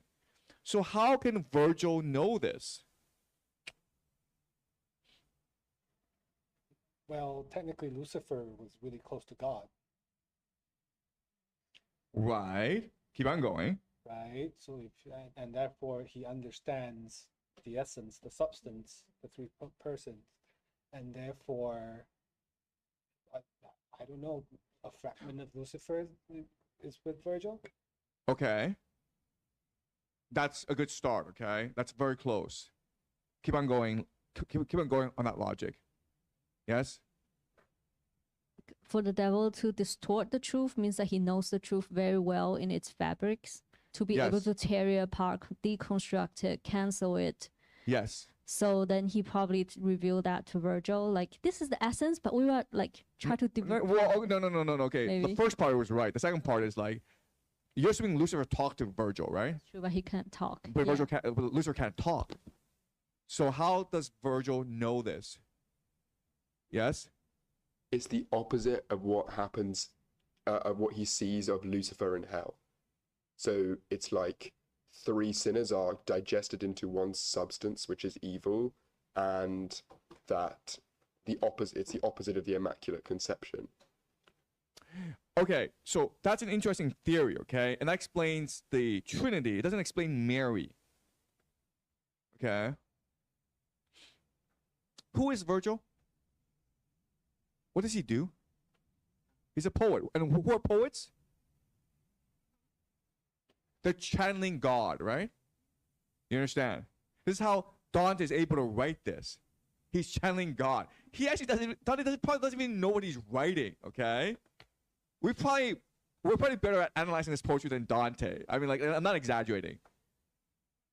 Dante is just like singing the truth of the universe. He doesn't really know what he's singing. And that's what a poet is. A poet is a vessel for the divine fire. Okay? So, if Virgil knows this truth, but he wrote the Iliad, what is it saying about Virgil? To me? That Virgil is more or less a Lucifer figure. But why is he Lucifer? Because he knows the truth, but chose to not to tell the truth. No, yes? Well, I mean, in a way, he was forced by Augustus to, like, speak poetry, but like use it for a empire way. So in God's eyes, what did you do? Well, you betrayed God. You betrayed God. You understand? The great betrayer is Virgil, not Lucifer. Okay? Just think about this. Does that make sense, guys? Because God gave you the greatest gift possible, which is poetry, which is divine truth. And you distorted it in order to serve empire. That's the great betrayal, right? Who is Lucifer? Lucifer is someone who betrayed God in order to seek power. Yes? Then why is Virgil in limbo? That's a really good question. Yes. Is it because he left an Easter egg that when Aeneas is about to kill Turnus, he debates it a lot, and then he sees Pallas's sword belt on Turnus, and that's what makes him finally kill him. But we don't know whether that's fully true or not, but at least it's maybe Virgil saying that there was another thing which made me make Aeneas kill Turnus in the Aeneid, and it wasn't just the whole message. That it seemed kind of like a red herring that it was Pallas's sword belt that made him kill Turnus when it was his divine destiny to do so anyway. Okay, that's a good point, okay? So, like, try to visualize what's happening, okay? God gave Virgil the divine fire, okay? Just as he gave Dante the divine fire. Just as he gave Shakespeare the divine fire, okay? This is all divine fire. This is not yours. This is God's, okay? And then Augustus says, okay, you know what? Give me that divine fire and we'll craft a weapon together. Well, if you do that, if you put the divine light into the weapon, someone's going to leak out. Does it make sense? And that's why there's so many inconsistencies in the Iliad. including the one where Aeneas shows mercy, or what show mercy to Turnus, and then in the end decides to kill him anyway, okay? So there are a lot of inconsistencies in the Aeneid because you're trying to weaponize divine fire, and divine fire does not want to be weaponized, okay? It's meant to like enlighten the world. It's not meant to be directed as a weapon of empire. All right? But do you guys understand this idea that Virgil is the great betrayer because God gave him divine fire, and rather than enlighten the world like what Dante is doing with Divine Comedy, he chooses to corrupt it in a way that serves empire for his own personal benefit. And this is a great betrayal of humanity, right? Imagine if Jesus came and he's like, screw this mission, I'm going to side with the Romans. Yeah. Right? Yeah.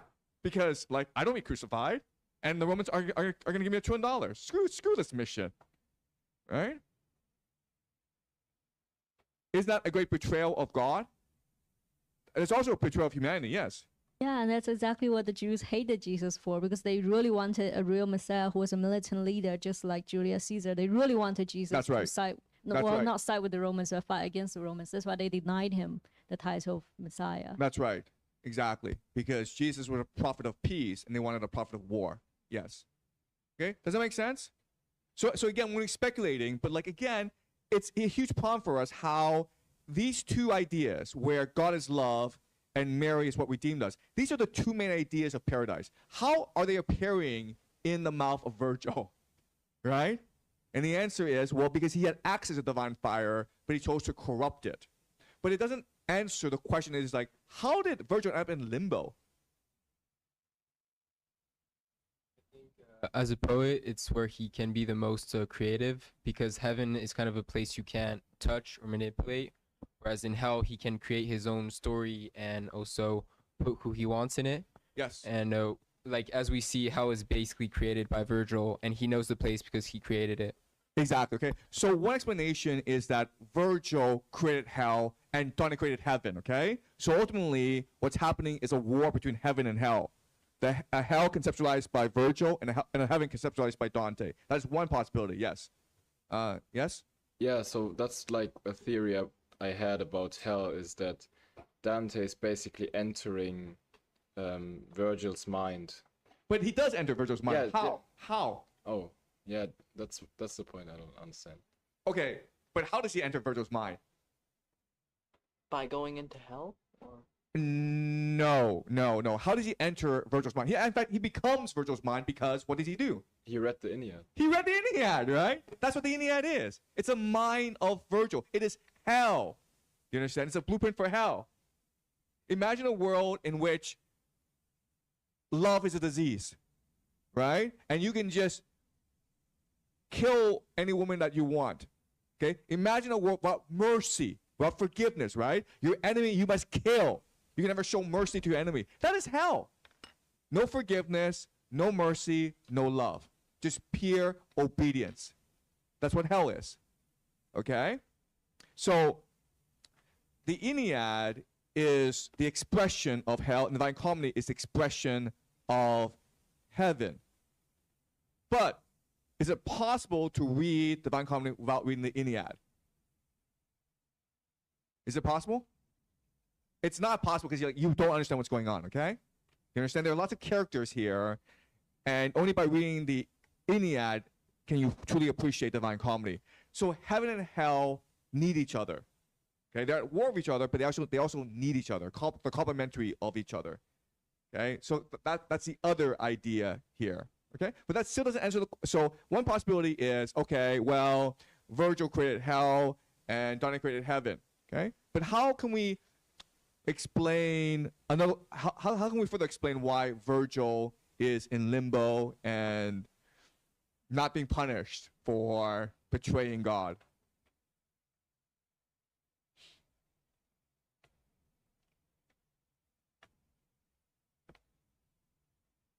I'm not sure if we already answered this in the last question, but could it just be that Dante feels that he couldn't be Dante without Virgil? right? So he appreciates Virgil's okay, contribution. so that's a possibility, right? Dante knows he cannot be done without Virgil because, and he says this, like he grew up being nourished and nursed by the Iliad, right? But why would that lead to Virgil in limbo? Okay, yes? Virgil is still using imagination, truth, beauty, and poetry, so it's still God's gift. So because he's using that, he's not going to be punished. He's still a creator. No. That's even worse, right? That's even worse. I mean, like, if you don't know anything and you behave like and you behave like Virgil does, that's one thing. But like to know that you're behaving the wrong way and you still choose to do it, that's even worse. Okay. All right. So let's think about this. In the universe of Dante, where should Virgil be? To me? In the Inferno. Which part of the Inferno? The very bottom, in one of the mouths of Satan. Yeah, for betraying right? God. Right? But he's the great betrayer. Much worse than Satan. He is the great betrayer. And who's there instead? Cassius. And Brutus, right? Yeah. So what do you think happened? Again, we're only speculating, okay? We're only using our imagination. We're trying to figure out how this system works, right? Because in Dante's framework, Virgil, the place where he belongs, is in the mouth of Lucifer, being chewed to death because his betrayal is the same as Lucifer's betrayal. Lucifer betrayed God and Virgil betrayed humanity, right? It's the Iliad that has condemned Europe to 1,000 years of hell. Just endless war, endless suffering, okay? No mercy, no love. Yes? The Divine Comedy Inferno is not Dante's framework, but Virgil's framework. Right. So that's one possibility. But I'm saying, like, let's consider another possibility, right? Let's just say that Virgil is master of hell, and he can construct hell in any way he wants, and there's nothing that anyone can do about it, even God. What's another possibility? Okay, and the other possibility is, okay, let's go with Dante's framework. And in Dante's framework, Virgil is in the bottom of hell, being chewed and tortured by Lucifer. How would he have gotten out of that situation? Yes? Only through Dante himself. Like Dante himself puts Virgil into limbo because he loves him so much, maybe, or he forgives him. Okay. Right. Yes? He got temporarily moved out by Beatrice and the other ladies from heaven just for this purpose, but he really doesn't want Dante to know that's the truth. So he just says, like, that's a possibility. Do you guys understand that? Do you understand that? Because Beatrice has a problem, right? Beatrice is like, Dante is lost in the woods. Someone has to help him. And who's the only guide possible? Virgil. Problem is, Virgil is in hell being chewed alive because of his betrayal of humanity. But in the world, okay, who does Dante admire the most? Who could guide Dante out of hell? Only Virgil, right? Because only Virgil knows hell that much because he's at the very bottom. So he understands the very essence of hell. So they might have made a deal, right? Where, and this is all speculation, okay? But you can see how this might work, where Beatrice says to Virgil, okay, we'll give you a special reprieve. You help Dante, and then and then we'll move you to limbo, and then we'll put us in Cassius in your place. Okay, does that make sense? Metaphorically, it makes sense because Dante probably wouldn't have written the comedy without Virgil's influence. Exactly, right? So tomorrow we talked to David Bromwich, and David Bromwich's mentor was Harold Bloom, right? And Harold Bloom wrote a very famous book called Anxiety of Influence. And the very idea of anxiety of influence is how does creation happen? How is it possible for people like Milton and Keats and Shakespeare to create great arts of work, create great artwork?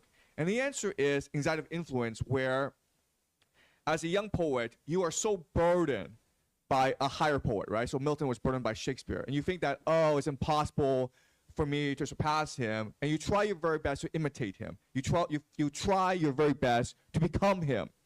But in this process of trying to become him, you recognize the problems in this, and then you develop your own creativity. Okay, does that make sense? You can't do it in a vacuum. You can't do it in a blank slate. You have to fully embrace someone and then defeat that person, right? It is very similar to the father-son dynamic, right? Where you first become the father, then you kill the father, then you become yourself. Not to kill the father, okay? Don't kill your father, but like, you know, you leave your father behind. This is what's happening right now, literally between Virgil and Dante, okay? Dante has become Virgil's son, and he's trying to become Virgil, but in the process, he will discover the limitations of Virgil and become his own poet. Okay, does that make sense? And it's very similar to the way I teach, where, you know, in the first few days, I was trying to give you a lot of ideas, but over time, as you have this framework that I've given you, this framework allows you to better analyze the Divine Comedy. And over time, if you keep on doing this, you'll discover, I can build my own framework. I don't need this framework anymore, but you first need that framework, okay? Does that make sense? All right? Does that answer your question? Okay? All right. And again, we're only speculating, okay? We're only using our imagination. But you can see how this does explain a lot about what's going on, right? And again, what's really confusing right now is these two great truths of paradise. Virgil already knows. It also shows you the consistency, the totality of Divine Comedy, right? Where all three, Inferno, Purgatory, and Paradise, all line up perfectly. And I don't know how you could do that as a human being. And this is an age before computers. This is an age even before, like, pen and paper, right? But he's able to do this in his mind. And if you're like, well, it's all him being deliberate and being very careful, well, that doesn't really get you anywhere. But if you're like, okay, all he's doing is channeling the divine fire, well, that explains a lot more, okay? Okay, does that make sense, guys? All right, let's keep on reading. Line 40. You saw the fruitless longing of those men, who would, if reason could, have been content, those whose desire eternally laments. I speak of Aristotle and of Plato and many others. Here he bent his head and said no more, remaining with his sorrow. By this time we had reached the mountain's base, discovering a wall of rock so sheer that even agile legs are useless there. The loneliest, most jagged promontory that lies between Turbia and Lerici, compared with it, provides stairs wide and easy. Now who knows where along this mountainside, my master halting asked, one finds a rise where even he who has no wings can climb. Okay, stop. Okay, all right. So he says, you saw the fruitless longing of those men who would, if reason could, have been content, those who desire eternally laments. I speak of Aristotle and Plato and many others. What does he mean by this? What does he mean by this? Yes. That because they didn't know about the Trinity and those special truths of heaven, they, even though they had great souls and pure souls, they were just eternally desiring to understand the monad, but hadn't been given the two special truths, well, the Immaculate Conception and Trinity. So even though they probably should have made it, they're the ones the most upset that they'd had. Yeah, that's close, okay? But I would phrase it differently. Does anyone else want to try?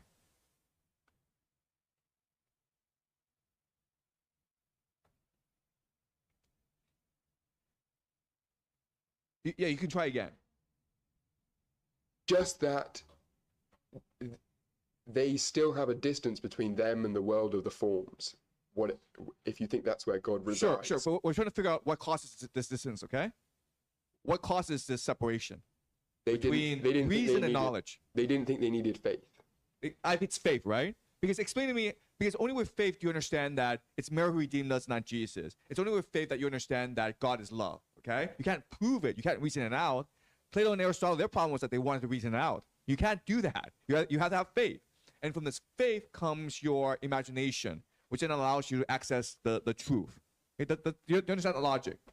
And again, it's amazing because this is what Because this is what Dante will tell us, will reveal to us in paradise. You need to live a life of faith, hope, and love. And Virgil is already saying this. So Virgil knows this, but he refuses to act it out, okay? He refuses to align will with action. Okay? All right, let's keep on reading. While he, his eyes upon the ground, consulted his mind, considering what road to take, and I looked up around the wall of rock. Along the left a band of souls appeared to me to be approaching us, but so unhurriedly their movements did not show. Lift up your eyes, I told my master. Here are those who can advise us how to go if you can find no counsel in yourself. At this he looked at them and, less distressed, replied, Let us go there. Their steps are slow, and you, my gentle son, hold fast to hope. The distance from that company to us, I mean when we had gone 1,000 paces, was still as far as a fine hurler's toss. When they all huddled toward the hard rock wall, and once they'd crowded there, refused to budge, even as men, when apprehensive, halt. O chosen souls, you have ended well, Virgil began. By virtue of that peace which I believe awaits you all, please tell us where the slope inclines and can be climbed, for he who best discerns the worth of time is most distressed whenever time is lost. Even as sheep that move, first one, then two, then three out of the fold, the others also stand, eyes and muzzles lowered, timidly. And what the first sheep does, the others do, and if it halts, they huddle close behind, simple and quiet and not knowing why. So then I saw those spirits in the front of that flock favored by good fortune move. Their looks were modest, seemly, slow, their walk. As soon as these souls saw, upon my right, along the ground, a gap in the sun's light, where shadows stretched from me to the rock wall, they stopped, and then drew back somewhat, and all who came behind them, though they did not know why those ahead had halted, also slowed.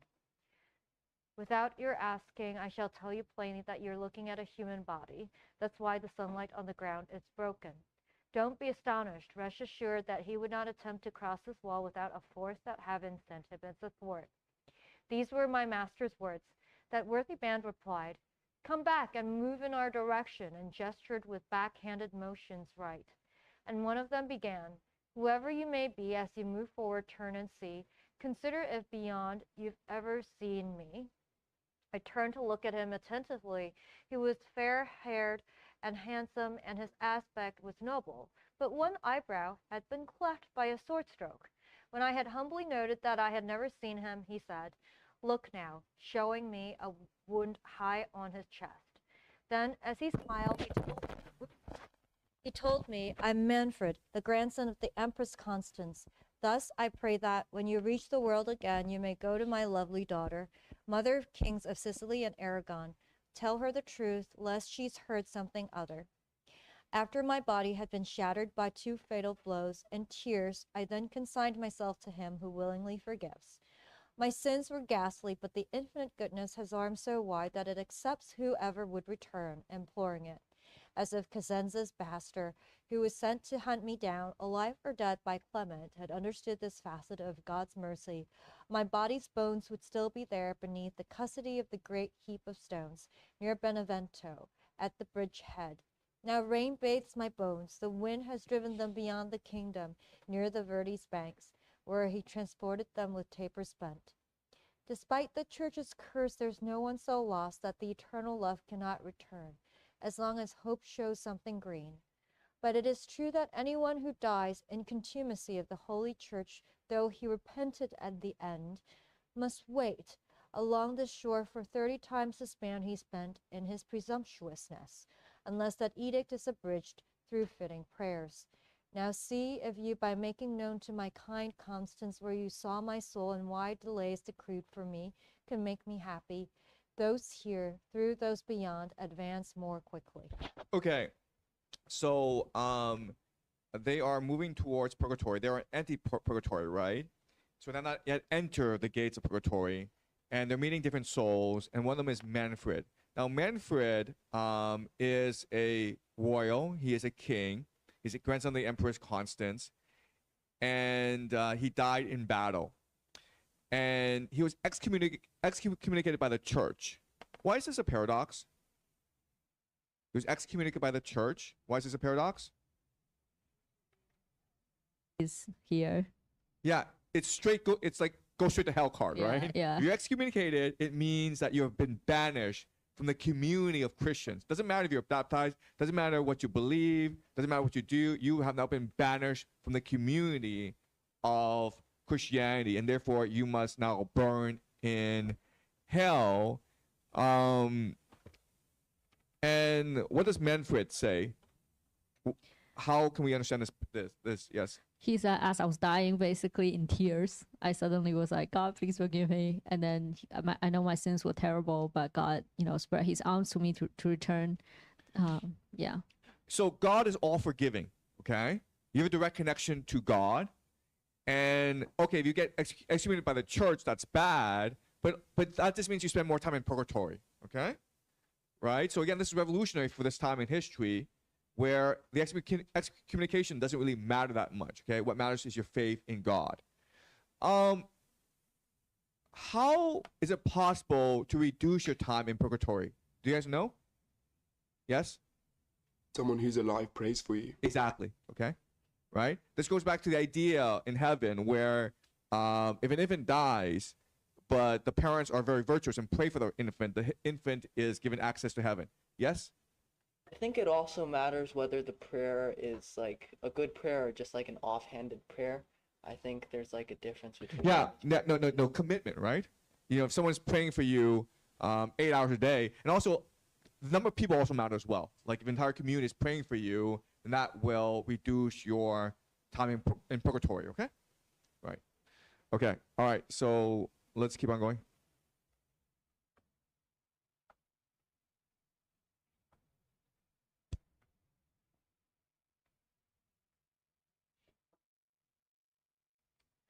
Canto 4.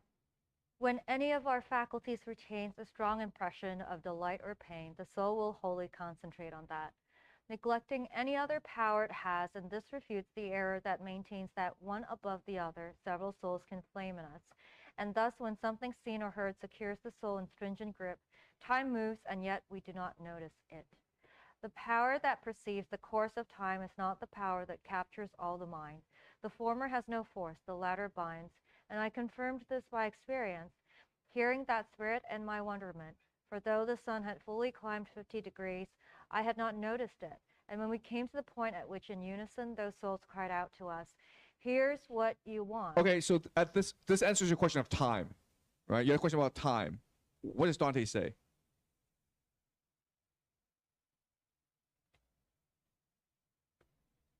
Right. So, but what does he mean? Right? We had a question about time, right? So what does Dante say about time?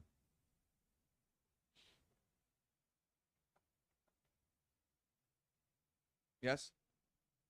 The sun has climbed 50 degrees.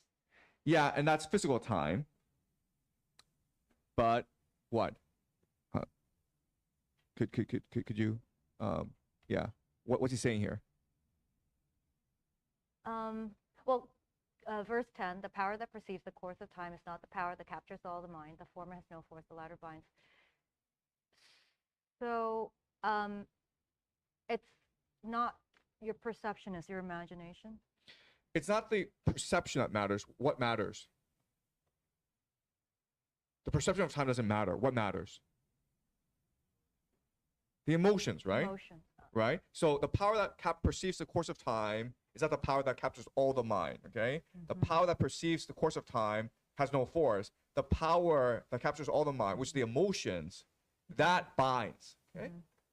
All right? So what matters is the emotional time as opposed to the physical time. Okay, keep on going.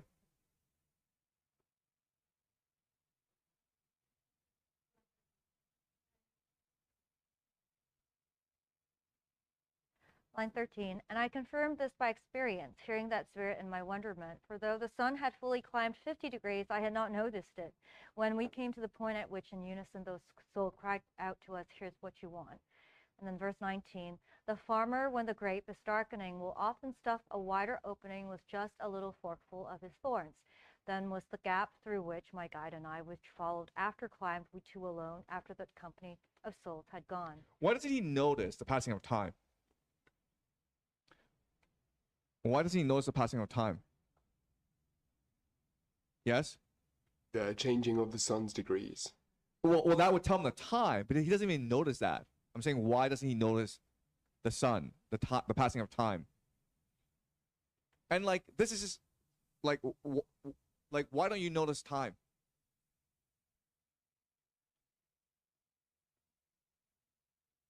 Because you're perceiving change. Yes.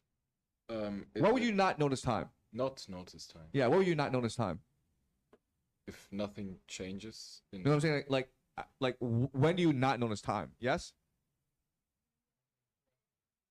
You're sleeping. That you lost track Yeah, when you're of happy. time. Okay. Yeah. When you're happy. And why is Sonny very happy? Why is Sonny happy? What? He's on his way to Beatrice. No, there's a better reason. He hasn't mentioned Beatrice yet. He's out of hell, right? Oh. Okay. He was in hell, and now he's finally out of hell. There's sun. There's people who are happy. He's just really happy right now. Okay. All right. Let's keep on going. Verse 25. Then Leo can be climbed, one can descend to Noli and ascend Kakume and Bismantova with feet alone. But here I had to fly. I mean, with rapid wings and pinions of immense desire behind the guide who gave me hope and was my light. We made our upward way through rifted rock. Along each side the edges pressed on us. The ground beneath required feet and hands. When we had reached the upper rim of that steep bank, emerging on the open slope, I said, "My master, what way shall we take?" And he to me, "Don't squander any steps. Keep climbing up the mountain after me until we find some expert company." The summit was so high, my sight fell short. The slope was far more steep than the line drawn from middle quadrant to the center point. I was exhausted when I made this plea. "Oh, gentle father, turn around and see. I will not left alone. I will be left alone unless you halt." "My son," he said, "draw yourself up to there," while pointing to a somewhat higher terrace, which circles all the slope along that side. His words incited me. My body tried. On hands and knees, I scrambled after him until the terrace lay beneath my feet. There we sat down together, facing east in the direction from which we had come. What joy to look back at a path we've climbed. My eyes were first set on the shores below, and then I raised them toward the sun. I was amazed to find it fall upon our left.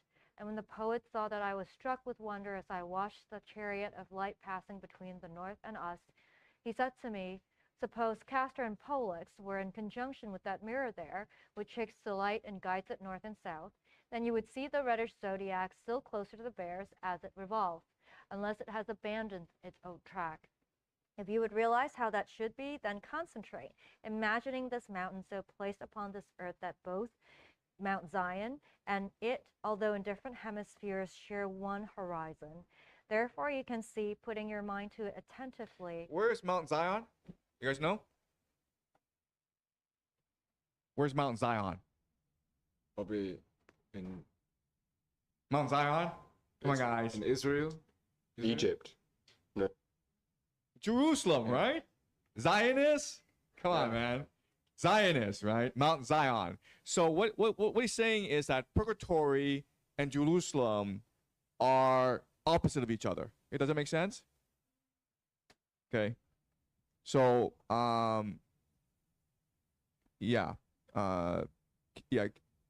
What is the relationship between Dante and Virgil? How would you describe the relationship?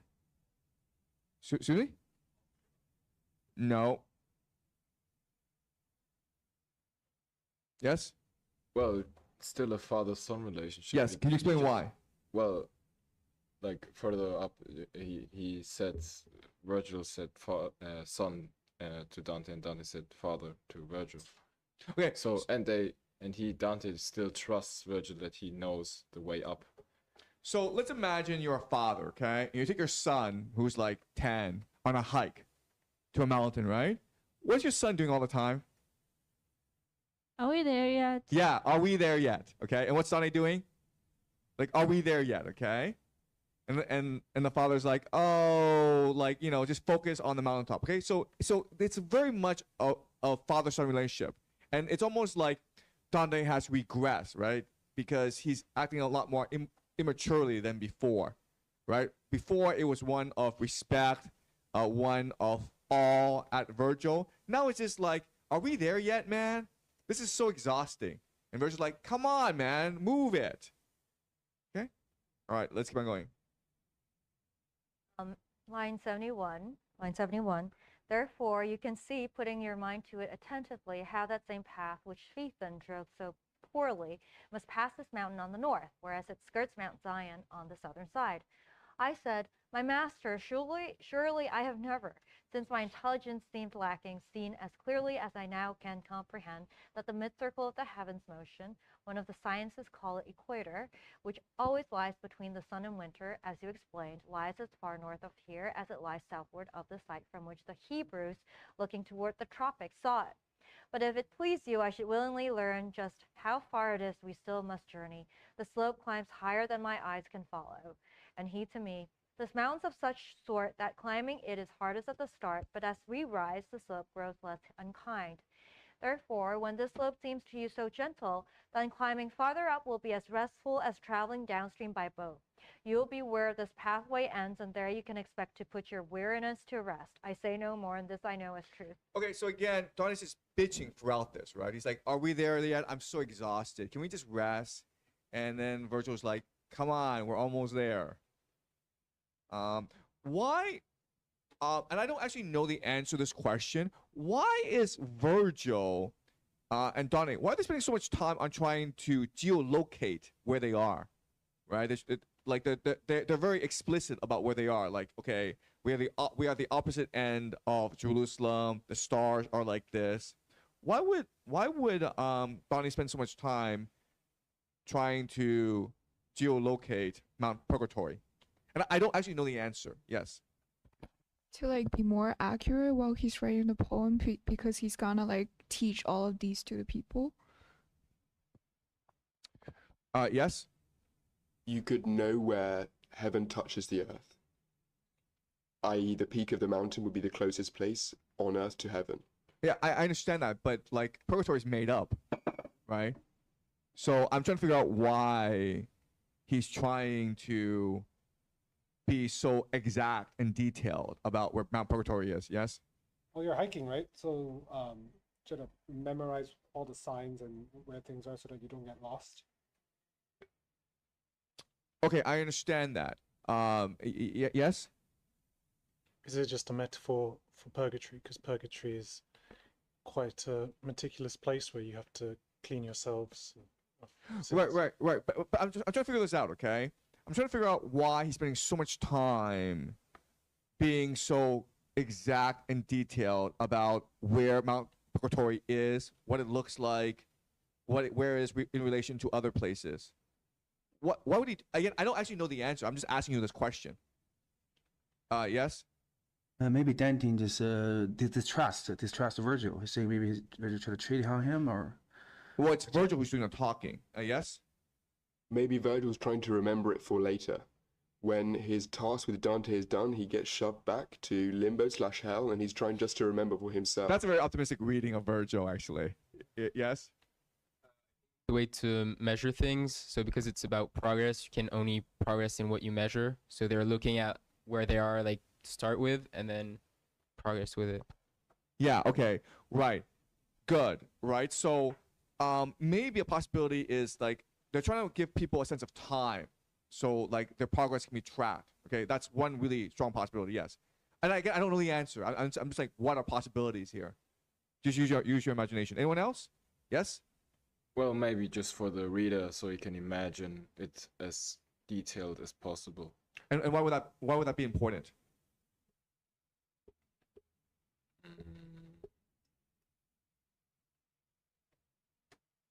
I find this to be a treasure map for imagination. Right. Because back to your point about Dante ushering in Renaissance, if you look at Renaissance paintings, there are lots of perspectives. Mm-hmm.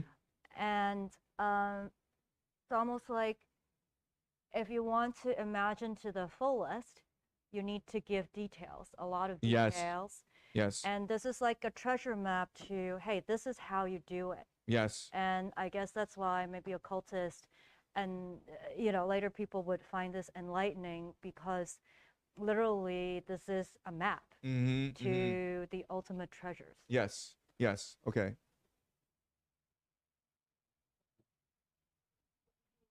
Like a hiker, you probably know the Japanese like Kamano Kodo, which is Shongye Gudao, which is one of the pilgrimage roads by UNESCO, saying that it's a pilgrimage. So you go through the mountains to, you know, purify your soul and all that. The other one is the one, the route of San Diego de Compostela, which is another trip to pilgrimage through the mountains and stuff. And so maybe in his idea that like this idea of purgatory, purging yourself as you hike or as you know, go on a journey, itself physically, metaphorically, it's a way to purify yourself. Just like Muslims also go to, you know, the same.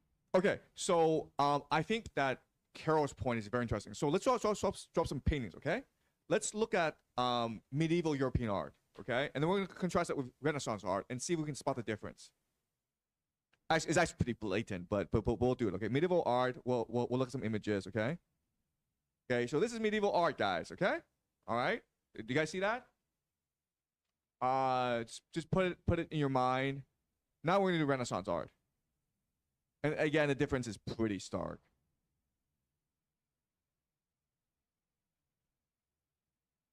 What's the difference, guys? Yes, go ahead. Yes, so space and time really matter here, yes? Yeah, from 2-dimensional to 3-dimensional. Yes, right? It's pretty obvious, right? They put a lot of focus on space and time, on depth perception, right? Before it was 2D, now it's 3D. Anyone else? It's a demonstration of imaginative power. To convey the force of divine imaginative power, you do have to have very deep knowledge about geography, but also imagination. Yes. So let's do mathematics of Renaissance art. Let's see what happens if we do that. Mathematics of Renaissance art.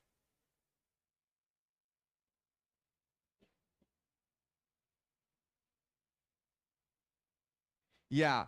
So they're using a lot of mathematics with Renaissance art, right?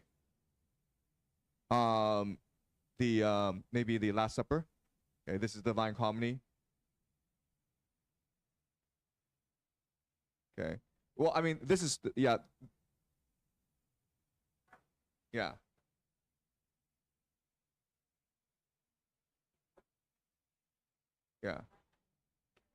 Okay, but you guys see this, okay? There's a lot more mathematics in Renaissance art than there is in medieval art. In fact, there's really no mathematics in medieval art. But if you look at Renaissance art, the geometry really matters, the symmetry really matters, depth perception really matters, okay? And this started because of Dante. Dante is really concerned about mathematics. He's really concerned about trying to create as much detail as possible in his poetry so that it excites the imagination. Okay? And it makes us, yes?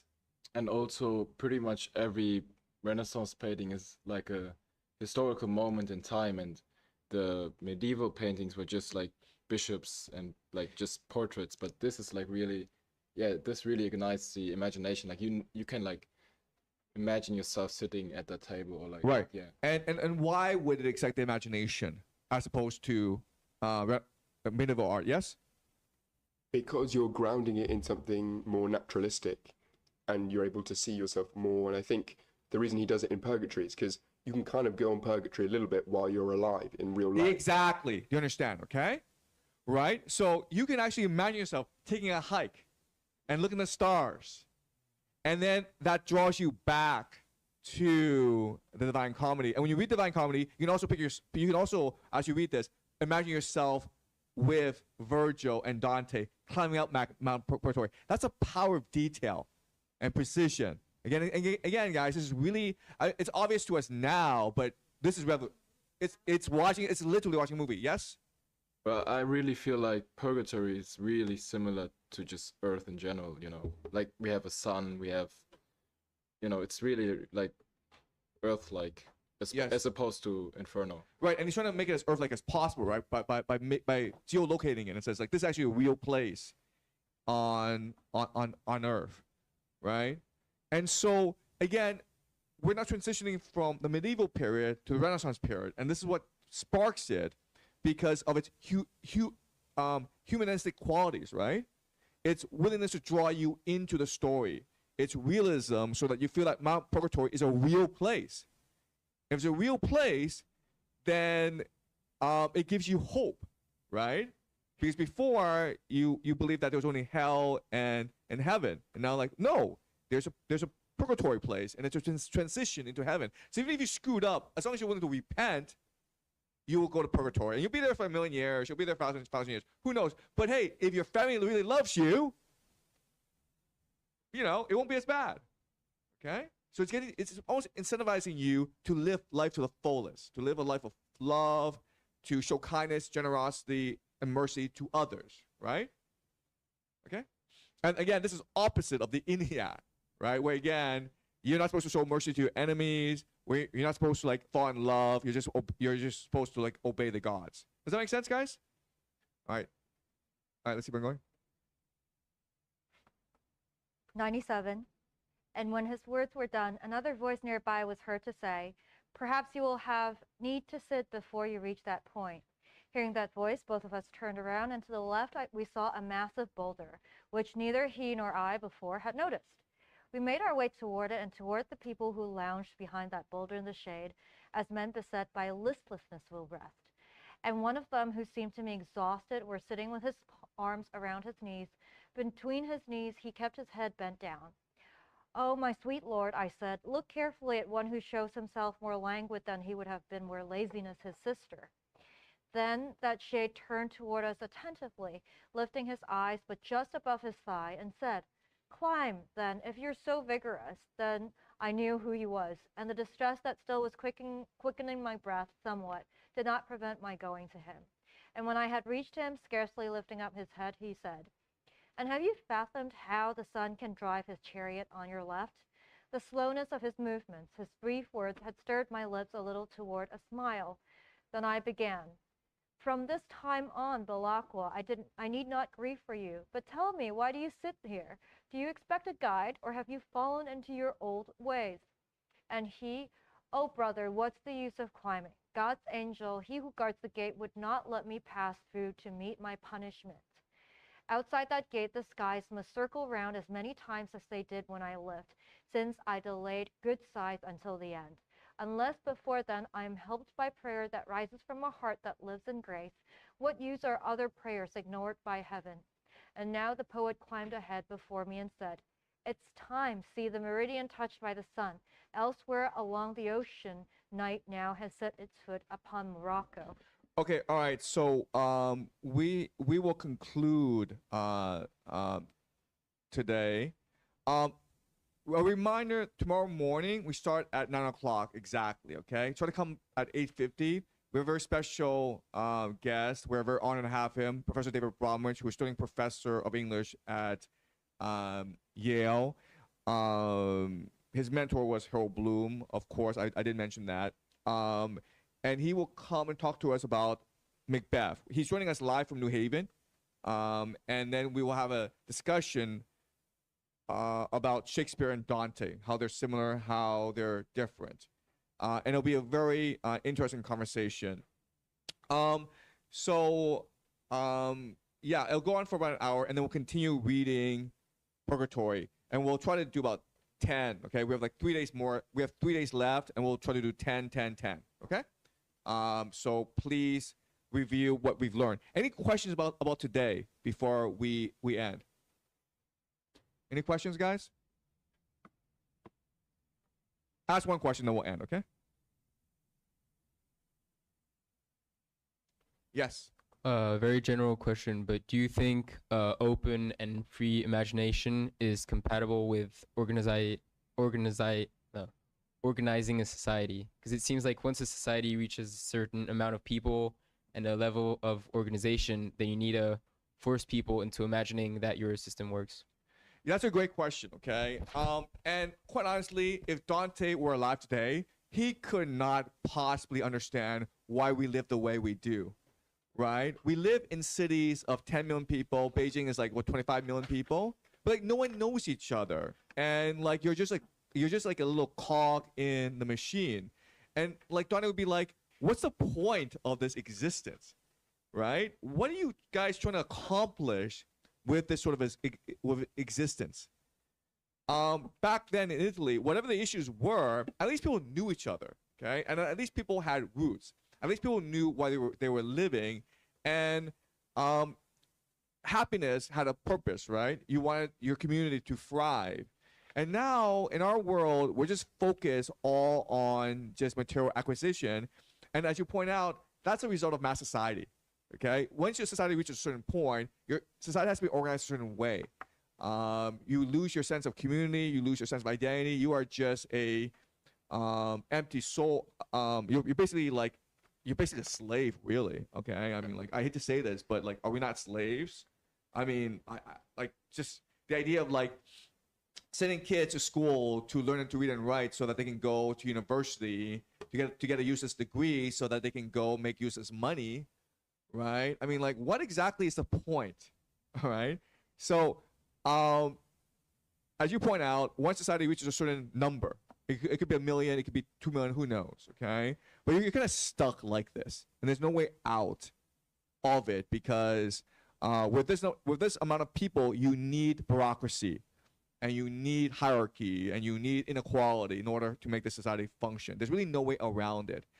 But it's an interesting question, and it's something that I want to discuss at the end of this class, right? And the question then is, if Dante were to come today, first of all, how would he feel about us? And the answer is he'd be pretty disgusted.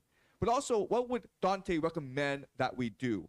Okay, what are some paths forward given the structure of society today? So thanks for the question, and we'll come back to it later on, okay? All right, guys, all right.